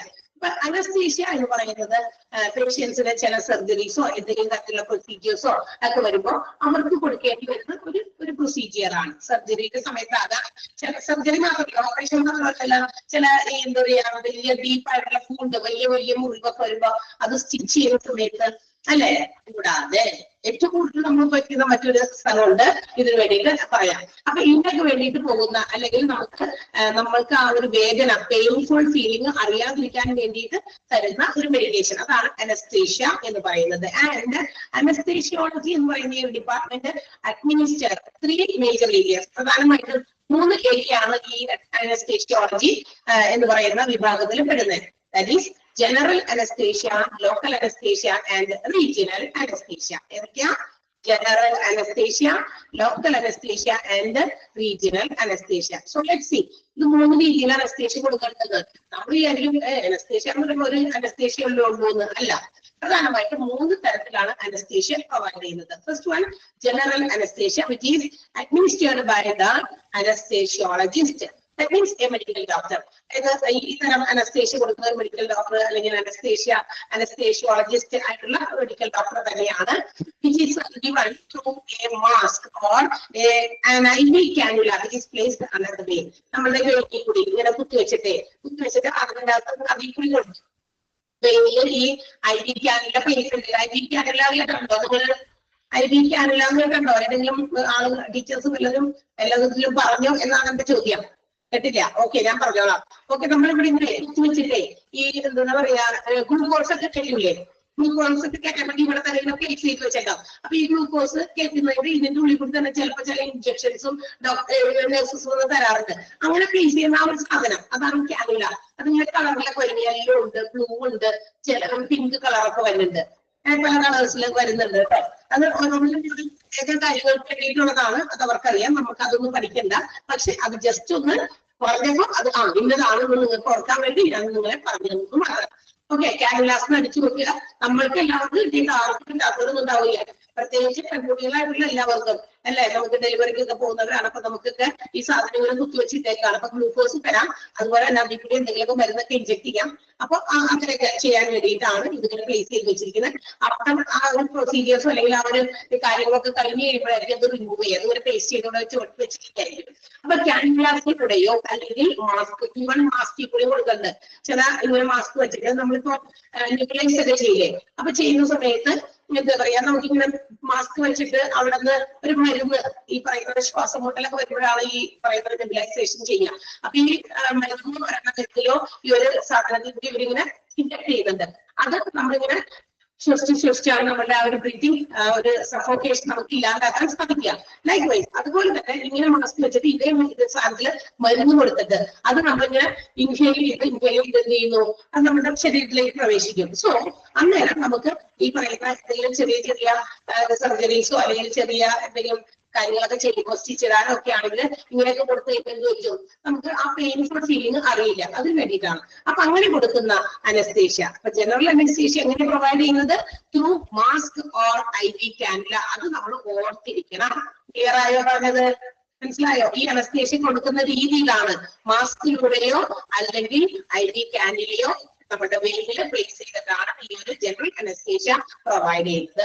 So while this is functioning or working, ഈ ഒരു അനസ്തേഷ്യ കിട്ടി കഴിയുമ്പോൾ അതിങ്ങനെ പ്രവർത്തിച്ചു തുടങ്ങുമ്പോൾ എന്ത് വയ്ക്കും? പേഷ്യന്റ് അൺകോൺഷ്യസ് ആകും. So they can go for the surgery or procedure. ചെറിയ ചെറിയ ഓപ്പറേഷനോ അല്ലെങ്കിൽ ചെറിയ എന്തെങ്കിലും പ്രൊസീജിയറോ ആണെങ്കിൽ അത് അൺകോൺഷ്യസ് ആകുന്ന സമയത്ത് എന്ത് ചെയ്യാം? ഡോക്ടേഴ്സിന് അവരുടെ കാര്യം ചെയ്യാൻ പറ്റും. ജനറൽ അനസ്തേഷ്യ കൊടുക്കുന്നത് ഏതിലൂടെ ആണ് എന്നുള്ളത് വളരെ ഇമ്പോർട്ടന്റ് ആയിട്ടുള്ള സെന്റൻസ് ആണ്. So you have to underline the first sentence. Sentence underline ചെയ്യാമോ? ജനറൽ അനസ്തേഷ്യ മനസ്സിലാക്കാത്ത ആരെങ്കിലും ഉണ്ടോ? പെട്ടെന്ന് അവളോട്ടാ ടോപ്പിക്ക് തീരുന്നില്ല, കുറച്ച് ലാഗ് ആകും. സെക്കൻഡ് വൺ എല്ലാവർക്കും മനസ്സിലായില്ലേ? ആണെങ്കിലും ഒരു ജസ്റ്റ് ഒരാളെങ്കിലും ഒരു തമ്പട എനിക്കൊരു എന്താ മോട്ടിവേഷൻ വേണ്ടിയിട്ടാണ്. കാരണം എനിക്ക് അല്ലെങ്കിൽ മുമ്പിലേക്ക് പോകുമ്പോൾ കുട്ടികൾക്ക് ഇത് മനസ്സിലാവണ്ടോ, നമുക്ക് അവരുടെ ഫേഷ്യൽ എക്സ്പ്രഷനും മനസ്സിലാകുന്നില്ല. നിങ്ങളെല്ലാവരും വീഡിയോ ക്യാമറ ഒക്കെ ഓഫ് ആക്കി വെച്ചേക്കണാണല്ലോ, അതുകൊണ്ട് നമുക്ക് ക്ലിയർ ആകും. നമുക്ക് തന്നെ പിള്ളേർക്ക് മനസ്സിലായോ എന്നൊരു തോന്നലേ. അതുകൊണ്ട് നിങ്ങളുടെ ഒരു ചെറിയ സ്തംഭം കിട്ടാൽ മതി. Okay, second one local anaesthesia ആണ്. അപ്പൊ നമ്മൾ പറയുന്നു അനസ്തേഷ്യ 3 തരത്തിലുണ്ട്. ഒന്നാമത്തെ general, second one local anaesthesia ആണ്. ഇത് എവിടെയാണെന്നറിയോ? കൂടുതൽ ഉപയോഗിക്കുന്ന ഡെന്റിസ്റ്റുകൾ ഉപയോഗിക്കുന്ന ഇതിലുള്ള ഒരു അനസ്തേഷ്യ ആണ്. ഡെന്റിസ്റ്റിന്റെ അടുത്ത് പോകാത്തവരാണല്ലോ നേരത്തെ പറഞ്ഞ ഈ ഒരു അനസ്തേഷ്യ കിട്ടാതെ മിക്കവാറും ആരും ഉണ്ടാവില്ല. If you are going for repairing any jaw or if you have any complaint with your teeths, അല്ലെ പല്ലെടുക്കാൻ, പല്ലിനെ കറക്റ്റ് ചെയ്യാൻ, അലൈൻമെന്റിന് വേണ്ടി, ജോ കറക്റ്റ് ചെയ്യാൻ. ഇപ്പൊ ചിലരുടെ താടിയലുകളൊക്കെ പ്രോപ്പർ എന്താ പറയാ നിരക്കിലല്ലാതെ ആകുമ്പോ അതൊക്കെ കറക്റ്റ് ചെയ്യാനൊക്കെ പോകുമ്പോ അല്ലെങ്കിൽ പല്ലെടുക്കാൻ പോകുമ്പോ കമ്പി ഇടാൻ, അങ്ങനെയൊക്കെയുള്ള സമയത്ത് നമ്മള് ഡെന്റിസ്റ്റുകളുടെ അടുത്ത് പോകുമ്പോഴാണ് ഈ ഒരു അനസ്തേഷ്യ നമുക്ക് പ്രൊവൈഡ് ചെയ്യുന്നത്. That means it blocks the sensation in small areas. നമ്മളുടെ തരിപ്പിക്കുക നമ്മളുടെ ഒരു ചെറിയ ലോക്കൽ ഏരിയ എന്ന് വെച്ചാൽ കുറഞ്ഞ ഒരു ഏരിയയിൽ മാത്രമേ നമ്മളുടെ സെൻസേഷൻ ബ്ലോക്ക് ചെയ്യുന്നുള്ളൂ. നമുക്ക് ആ ഒരു ഫീലിംഗ് അനുഭവപ്പെടാതിരിക്കുന്ന ആ ഒരു ചെറിയ ഏരിയ മാത്രം കൊടുക്കുന്നത്. ഒരു ഇച്ചിരി സ്ഥലത്തല്ലേ ഇപ്പൊ ഒരു കുത്ത് എന്താ പറയാ പല്ലെടുക്കണം, ഒരു കുത്ത് ആ ഒരു പല്ലെടുക്കുന്ന സ്ഥലം എവിടെയാണ് അതിന്റെ അടുത്ത ഒരു കുത്ത്, അത് ഇച്ചിരി നേരം ഒരു 5 മിനിറ്റ് 10 മിനിറ്റ് നമ്മളോട് വെയിറ്റ് ചെയ്യാൻ പറയും. അപ്പൊ ഇത് നമുക്ക് ഈ ആ ഒരു ഭാഗം മാത്രം എന്തോ ഒരു ഫീലിംഗ് ഇല്ലാത്തവർ തോന്നും ഇല്ലേ? അനുഭവപ്പെട്ടിട്ടുണ്ടോ? അപ്പൊ അങ്ങനെയുള്ള അനസ്തേഷ്യയാണ് നമ്മൾ ലോക്കൽ അനസ്തേഷ്യ എന്ന് പറയുന്നത്. ഡെന്റിസ്റ്റുകളാണ് ഏറ്റവും കൂടുതൽ ലോക്കൽ അനസ്തേഷ്യ ഉപയോഗിക്കുന്നത് for correcting or numbering any jaw or gums. ഈ നമ്മുടെ ഗംസ് ഒക്കെ ഇതിനകത്ത് ഗമ്മൊക്കെ വന്നു കഴിയുമ്പോൾ അതൊക്കെ ക്ലീൻ ചെയ്യാനോ അല്ലെങ്കിൽ ജോസ് കറക്റ്റ് ചെയ്യാനോ പല്ലെടുക്കാൻ എന്തിനു വേണ്ടിയിട്ടാണ് ഓർത്തിരിക്കാൻ ഡെന്റിസ്റ്റ് അതിന് ഉപയോഗിക്കുന്നത്. ക്ലിയർ ആയോ? ലോക്കൽ അനസ്തേഷ്യ മനസ്സിലായോ? ആ സെന്റൻസും അണ്ടർലൈൻ ചെയ്യും. ഈ മൂന്നും ഇമ്പോർട്ടന്റ് ആണ് കേട്ടോ. 3 ടൈപ്പ് ഓഫ് അനസ്തേഷ്യ ഉണ്ടെന്നും ഓരോ അനസ്തേഷ്യയിലും എന്താ പ്രത്യേകതയെന്നും നമ്മൾ എന്തായാലും പഠിച്ചിരിക്കണം. ജനറൽ അനസ്തേഷ്യയിലും ഒരു സെന്റൻസ് മാർക്ക് ചെയ്യാൻ പറഞ്ഞു. ലോക്കൽ അനസ്തേഷ്യയിൽ ആകെ ഒരു സെന്റൻസ് ഉള്ളൂ, അതുകൊണ്ട് അത് മാർക്ക് ചെയ്യാം. And last one is regional anaesthesia. ഇനി അവസാനത്തേതാണ് regional anaesthesia, which numbs a specific portion of our body. നമ്മുടെ ശരീരത്തിന് ഒരു പ്രത്യേക ഭാഗം മുഴുവനെയും numb ചെയ്യിപ്പിക്കുക. numb ചെയ്യാന്ന് പറഞ്ഞാൽ മരവിപ്പിക്കുക. മനസ്സിലാക്കുക? ഇത് ധരിപ്പാണ്, ഇത് മരവിപ്പിക്കലാണ്. അപ്പൊ ഒരു ശരീരത്തിന്റെ ഒരു ഭാഗത്തെ മുഴുവൻ മരവിപ്പിച്ചുകൊണ്ട് എന്ത് ചെയ്യുന്നത്, ഡോക്ടേഴ്സിന് അവരുടേതായ രീതിയിലുള്ള ശസ്ത്രക്രിയയോ അല്ലെങ്കിൽ മറ്റെന്തെങ്കിലും കാര്യങ്ങളോ ഒക്കെ ചെയ്യാൻ വേണ്ടിയിട്ടുള്ള ഒരു അനസ്തേഷ്യ. അതിനെയാണ് നമ്മൾ റീജിയണൽ അനസ്തേഷ്യ വലിയ ഏറ്റവും നല്ലൊരു ഉദാഹരണം. റീജിയണൽ അനസ്തേഷ്യ പ്രൊവൈഡ് ചെയ്യുന്ന ഏറ്റവും നല്ലൊരു എക്സാമ്പിൾ എന്ന് പറയുന്നത് സ്ത്രീകൾക്കൊക്കെ വേണ്ടി വരുന്ന സിസേറിയൻ ആണ്. സിസേറിയൻ എന്ന് പറയുന്ന ആ ഒരു ശസ്ത്രക്രിയയിലാണ്, ഒരു സർജറിയിലാണ്. ക്ലിയർ ആയോ? അല്ലെ? അതിനാണ് ഈ റീജിയണൽ അനസ്തേഷ്യ കൊടുക്കുക. അത് കുത്തിവെച്ച് കഴിഞ്ഞാൽ ആ ഒരു സ്പെസിഫിക് ഭാഗത്ത് ബോഡി, ഈ വയറിന്റെ താഴേക്കുള്ള ഭാഗം ഉണ്ടോ ഇല്ല എന്നൊന്നും അറിയില്ല എന്നാണ് അനുഭവസ്ഥർ പറയുന്നത്, എക്സ്പീരിയൻസ്ഡ് ആയിട്ടുള്ളവര് പറയുന്നത്. ഓക്കെ, എല്ലാവർക്കും അത് കിട്ടിക്കാണൊന്നുമില്ല. നോർമൽ ഡെലിവറിക്കാർക്കൊന്നും അതിന്റെ ആ ഒരു എക്സ്പീരിയൻസ് അറിയില്ല. അതേസമയം നമ്പർ മീൻസ് മരവിപ്പിക്കുക, ധരിപ്പിക്കുകയല്ല, അത് മരവിപ്പിക്കലാണ്. ഒരു പർട്ടിക്കുലർ പോർഷൻ ഓഫ് ബോഡിനെ മരവിപ്പിക്കുകയാണ്. നമ്പർ മരവിപ്പിക്കുക, എനിക്ക് ചോൾക്ക, മറ്റേതാണ് ധരിപ്പ്.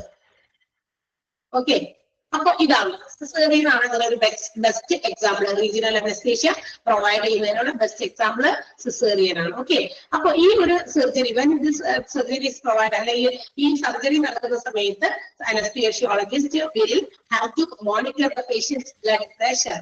ഈ അനസ്തേഷ്യ കൊടുക്കുന്നതിനൊക്കെ മുമ്പേ, സർജറിക്കൊക്കെ മുമ്പേ എന്ത് ചെയ്തോളണം, ഈ നമ്മളുടെ പേഷ്യന്റിന്റെ സിസേറിയൻ ആണെങ്കിൽ അത് നടക്കുന്നതിന് മുമ്പ് അനസ്തേഷ്യ കൊടുക്കുന്നതിന് മുമ്പ് അനസ്തേഷ്യോളജിസ്റ്റ് ആ പേഷ്യന്റിന്റെ ബ്ലഡ് പ്രഷർ, BP നോക്കണം, ഹാർട്ട് റിതം, ഹാർട്ട് ബീറ്റ് എങ്ങനെയുണ്ടെന്ന് നോക്കണം, ടെമ്പറേച്ചർ ലെവൽ ഇതെല്ലാം ഓക്കെയാണോ എന്ന് നോക്കണം.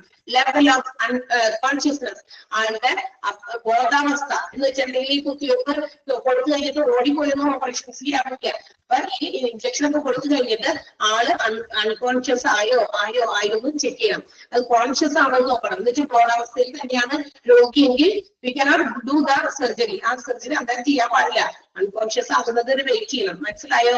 And also the amount of oxygen in blood, ബ്ലഡിലുള്ള ഓക്സിജന്റെ അളവ് എത്രയാണ്, ഇതെല്ലാം കൃത്യമായി പരിശോധിച്ച് അതൊക്കെ നോട്ട് ചെയ്ത് വെക്കണം അനസ്തേഷ്യോളജിസ്റ്റ്. എന്നിട്ട് മാത്രമേ ബാക്കി കാര്യങ്ങൾ ചെയ്യാൻ പാടുള്ളൂ എന്നുള്ളത് വളരെ പ്രത്യേകം ഓർക്കേണ്ട ഒരു കാര്യമാണ്. ഇപ്പൊ റീജിയണൽ അനസ്തേഷ്യയിലാണ് ഈ പറയുന്ന കാര്യമൊക്കെ ചെയ്യുന്നത്. അതേസമയം നമ്മുടെ ലോക്കൽ അനസ്തേഷ്യയില് ഡോക്ടർമാര് വേണ്ട, ആവശ്യമില്ല.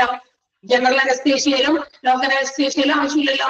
ഡോക്ടറെ അടുത്ത് ഡെന്റിസ്റ്റിന്റെ അടുത്ത് നോക്കുമ്പോൾ ഡോക്ടർ എന്താ പറയാ, ഈ കുത്തിവെപ്പ് പല്ലെടുക്കാൻ വേണ്ടി കുത്തിവെക്കുന്ന സമയത്ത് BP നോക്കട്ടെ, ടെമ്പറേച്ചർ നോക്കട്ടെ, ഒന്നും ആവശ്യപ്പെടാറില്ലല്ലോ. ചില ആളുകളോട് ചോദിക്കും കേട്ടോ, അതായത് ഇച്ചിരി വയസ്സായ ആളുകൾ അല്ലെങ്കിൽ ഷുഗർ ഒക്കെ വളരെ അധികം ഉള്ള ആൾക്കാരോട് ചോദിക്കും, ഷുഗർ ഉള്ള പേഷ്യന്റ് ആണോ അല്ലെങ്കിൽ ഷുഗറിന് മരുന്ന് കഴിക്കണ്ടോ, അത് ചോദിക്കും. അതെന്താന്ന് വെച്ചാൽ അവരുടെ ഈ ഷുഗർ ഒക്കെ അധികമുള്ള ആൾക്കാർക്കൊക്കെ ചിലപ്പോൾ ഈ ഇതൊക്കെ പല്ലൊക്കെ എടുക്കുന്ന സമയത്ത് പെട്ടെന്ന് ബ്ലഡ് ഒക്കെ ഓവർഫ്ലോ ചെയ്യാനൊക്കെ സാധ്യതയില്ല. അതൊക്കെ അറിയാൻ വേണ്ടിയിട്ടാണ് ചോദിക്കുന്നത്. അല്ലാത്ത രണ്ട് അനസ്തേഷ്യയിലും ഇതൊന്നും എന്താ പറയാ മോണിറ്റർ ചെയ്യേണ്ട ആവശ്യമില്ല. ഓക്കെ, ചില ആളുകൾക്ക് ചില രോഗങ്ങൾ ഉണ്ടെങ്കിൽ ചിലപ്പോൾ നോക്കേണ്ടി വരും. കാരണം വെച്ചാൽ ചില ആൾക്കാർക്ക് എന്തെങ്കിലും കുഞ്ഞിനാണെങ്കിൽ പോലെ ഓർമ്മ പേടിയായിരിക്കും. അപ്പൊ ഇതിന്റെ ഇടയിൽ കൂടി ഇങ്ങനെയുള്ള അനസ്തേഷ്യകൾ കൊടുക്കുന്നവർക്ക് ചിലപ്പോൾ അവർ പാനിക് ആകാൻ സാധ്യതയുണ്ട്. അതുകൊണ്ട് അങ്ങനെയാണ്. അപ്പൊ അത് അവർ പറയും നേരത്തെ കൂടി, കാരണം അത് അവരുടെ ഇഷ്ടം. Doctors can understand whether they are having such problems. അങ്ങനെയുള്ള എന്തെങ്കിലും പ്രശ്നമുണ്ടോ രോഗിയോട് സംസാരിക്കുമ്പോഴേ തന്നെ ഡോക്ടേഴ്സ് പിടിയിട്ടു. അങ്ങനെ അവര് പേടിയുള്ളവരാണ് എന്തൊക്കെ ഉണ്ടെങ്കിലും ഇതൊക്കെ ചെക്ക് ചെയ്യാൻ പറയുന്നു. അതല്ലെങ്കിൽ ഒന്നും ആവശ്യമില്ല. ഓക്കെ, അപ്പൊ സിസേറിയൻ എന്ന് പറയുന്നതാണ് ഇതിലെ ഏറ്റവും വലിയ എക്സാമ്പിൾ. റീജിയണൽ അനസ്തേഷ്യ, അതിന്റെ ഫുൾ ഭാഗങ്ങൾ അണ്ടർലൈൻ ചെയ്യാം കേട്ടോ. ഓക്കെ, ക്ലിയർ ആയോ? അനസ്തേഷ്യോളജി മനസ്സിലാവാത്തവര് ആരെങ്കിലും ഉണ്ടോ? 3 areas കവർ ചെയ്യുന്നുണ്ട്: ജനറൽ, ലോക്കൽ ആൻഡ് റീജിയണൽ. മൂന്ന് ഡിഫറെന്റ് ആണ്. ജനറലിനകത്ത് മാസ്ക് ത്രൂ അല്ലെങ്കിൽ through IV cannula placed in the വെയിനില് IV കാനുല പ്ലേസ് ചെയ്തിട്ടോ മാസ്കിലൂടെ ആയിരിക്കും ജനറൽ അനസ്തേഷ്യ പ്രൊവൈഡ് ചെയ്യുന്നത്. അതേസമയം ലോക്കൽ അനസ്തേഷ്യ ഒരു small area of the part, ആ സ്മോൾ ഏരിയ മാത്രം എന്താ പറയാ നമുക്ക് നമ്പേരിയ അല്ലെങ്കിൽ സെൻസിറ്റീവ് അല്ലാത്ത രീതിയിലാക്കുക. അതാണ് ചെറിയ ഏരിയ മാത്രമേ എന്റെ കയ്യിലുള്ള സെൻസേഷൻ ബ്ലോക്ക് ചെയ്തിട്ട് അത്തരം കുത്തിവയ്പ്പ്, അതിനെയാണ് നമ്മൾ ലോക്കൽ അനസ്തേഷ്യ എന്ന് വിളിക്കുക. ആ സ്മോൾ ഏരിയ മാത്രം സെൻസേഷൻ ബ്ലോക്ക് ചെയ്യും. റീജിയണൽ അനസ്തേഷ്യ സ്പെസിഫിക് പോർഷനെ നമ്പ് ചെയ്യിക്കുന്നു, മരവിപ്പിക്കുന്നു. ഇത്രയും കാര്യങ്ങളൊക്കെ അറിഞ്ഞിരിക്കണം. ഓക്കെ, നെക്സ്റ്റ് അടുത്ത ഡിപ്പാർട്ട്മെന്റിലേക്ക് പോകാണ് കേട്ടോ. CCU or ICU. എന്താ CCU, critical care unit, which is also known as intensive care unit. CCU എന്ന് പറഞ്ഞാൽ ക്രിട്ടിക്കൽ കെയർ യൂണിറ്റ് എന്നും ICU എന്ന് പറഞ്ഞാൽ ഇന്റൻസീവ് കെയർ യൂണിറ്റും രണ്ടും ഒന്ന് തന്നെയാണ്. എന്താണ് ഈ ഒരു യൂണിറ്റിന്റെ പ്രത്യേകത? ഇവിടെ എന്താ, ഇവിടെ എങ്ങനെയുള്ള ആളുകൾ എവിടെ ചികിത്സിക്കേണ്ടി വരിക? ലൈഫ് ത്രെട്ടനിങ് ഇൽനെസ് ഉള്ള ആളുകളെ, വിത്ത് അക്യൂട്ട് ലൈഫ് ത്രെട്ടനിങ് ഇൽനെസ് എന്ന് വെച്ചാൽ ജീവിക്കോ മരിക്കോ എന്നുള്ള ആശങ്കയിൽ കൊണ്ടുവരുന്ന ആളുകളെ കൊണ്ടുവരുന്ന ഒരു ഡിപ്പാർട്ട്മെന്റ് ആണ്. വലിയ ആക്സിഡന്റ്സ് നടക്കുക, അല്ലെങ്കിൽ എന്തെങ്കിലും പോയിസണസ് ആയിട്ടുള്ള കാര്യങ്ങൾ വരിക, അങ്ങനെയുള്ള എന്താ പറയാ ആൾക്കാരെ കൊണ്ടുവരുമ്പോൾ ചിലപ്പോൾ അവരെ എന്താ പറയാ പെട്ടെന്ന് എമർജൻസി ഒടുക്കി കൊണ്ടുവന്നു, അത് കഴിഞ്ഞിട്ട് വേഗം ചിലപ്പോൾ ഇതുപോലെ ICUയിലേക്കോ മാറ്റേണ്ടി വരും. അപ്പൊ ക്രിട്ടിക്കൽ ഇൽനെസ് ആയിട്ടുള്ളവരെ, വളരെ അക്യൂട്ട് ആയിട്ടുള്ള ക്രിട്ടിക്കൽ രോഗികളെയാണ്, സീരിയസ് ആയിട്ടുള്ള ലൈഫ് ത്രെട്ടനിങ് ഇൽനെസ് ഉള്ള പേഷ്യൻസിനെ കൊണ്ടുവരുന്ന ഒരു അല്ലെങ്കിൽ അവരെ കെയർ ചെയ്യുന്ന ഒരു ഡിപ്പാർട്ട്മെന്റ് ആണ് ക്രിട്ടിക്കൽ കെയർ യൂണിറ്റ് അല്ലെങ്കിൽ ഇന്റൻസീവ് കെയർ യൂണിറ്റ് എന്ന് നമ്മൾ പറയാം. അങ്ങനെയൊക്കെ പറയും കേട്ടോ. ഇനി ഇന്റൻസീവ് കെയർ യൂണിറ്റ് കൂടാതെ ഇന്റൻസീവ് ട്രീറ്റ്മെന്റ് യൂണിറ്റ് എന്നും പേരുണ്ട്. അപ്പൊ എന്തൊക്കെ പേര്? ആ 3 പേരുകൾ അണ്ടർലൈൻ ചെയ്ത് വെച്ചോ. CCU critical care unit, intensive care unit, intensive treatment unit, 3 പേരുകളും ഈ പറയുന്ന ഡിപ്പാർട്ട്മെന്റിനുണ്ട്. Okay, and while bringing these patients to the ICU, intensive care യൂണിറ്റിലേക്ക് പേഷ്യൻസിനെ കൊണ്ടുവരുന്നു. അവിടെ പേഷ്യൻസിനെ കൊണ്ടുവന്ന് അവർക്ക് വേണ്ടിയിട്ടുള്ള ട്രീറ്റ്മെന്റുകളൊക്കെ പ്രൊവൈഡ് ചെയ്ത് കഴിഞ്ഞാൽ ചിലപ്പോ അവരെ കൊണ്ടുവരുന്നത് ഓപ്പറേഷൻ തിയേറ്ററിൽ നിന്നായിരിക്കാം. ഈ പറയുന്ന പേഷ്യൻസിനെ ICUയിലേക്കോ CCUയിലേക്കോ കൊണ്ടുവരുന്നത് ചിലപ്പോൾ ഒരു ഓപ്പറേഷൻ കഴിഞ്ഞ അപ്പൊ തന്നെ ഭയങ്കര ക്രിട്ടിക്കൽ സ്റ്റേജിലായിട്ടുള്ള പേഷ്യൻസിനെ കൊണ്ടുവന്ന് എന്തെങ്കിലും പെട്ടെന്ന് ഒരു സർജറി നടത്തി, ചിലപ്പോൾ വലിയ സർജറി ആകാം. അപ്പൊ they have to be given more care. അങ്ങനെയുള്ള പേഷ്യൻസിനെ പെട്ടെന്ന് കൊണ്ടുപോയി റൂമിലേക്കോ വാർഡിലേക്കോ ഒന്നും മാറ്റാൻ പറ്റില്ല. അവർക്ക് കുറച്ച് കൂടുതൽ കെയർ കൊടുക്കേണ്ടത് അത്യാവശ്യമാണ്.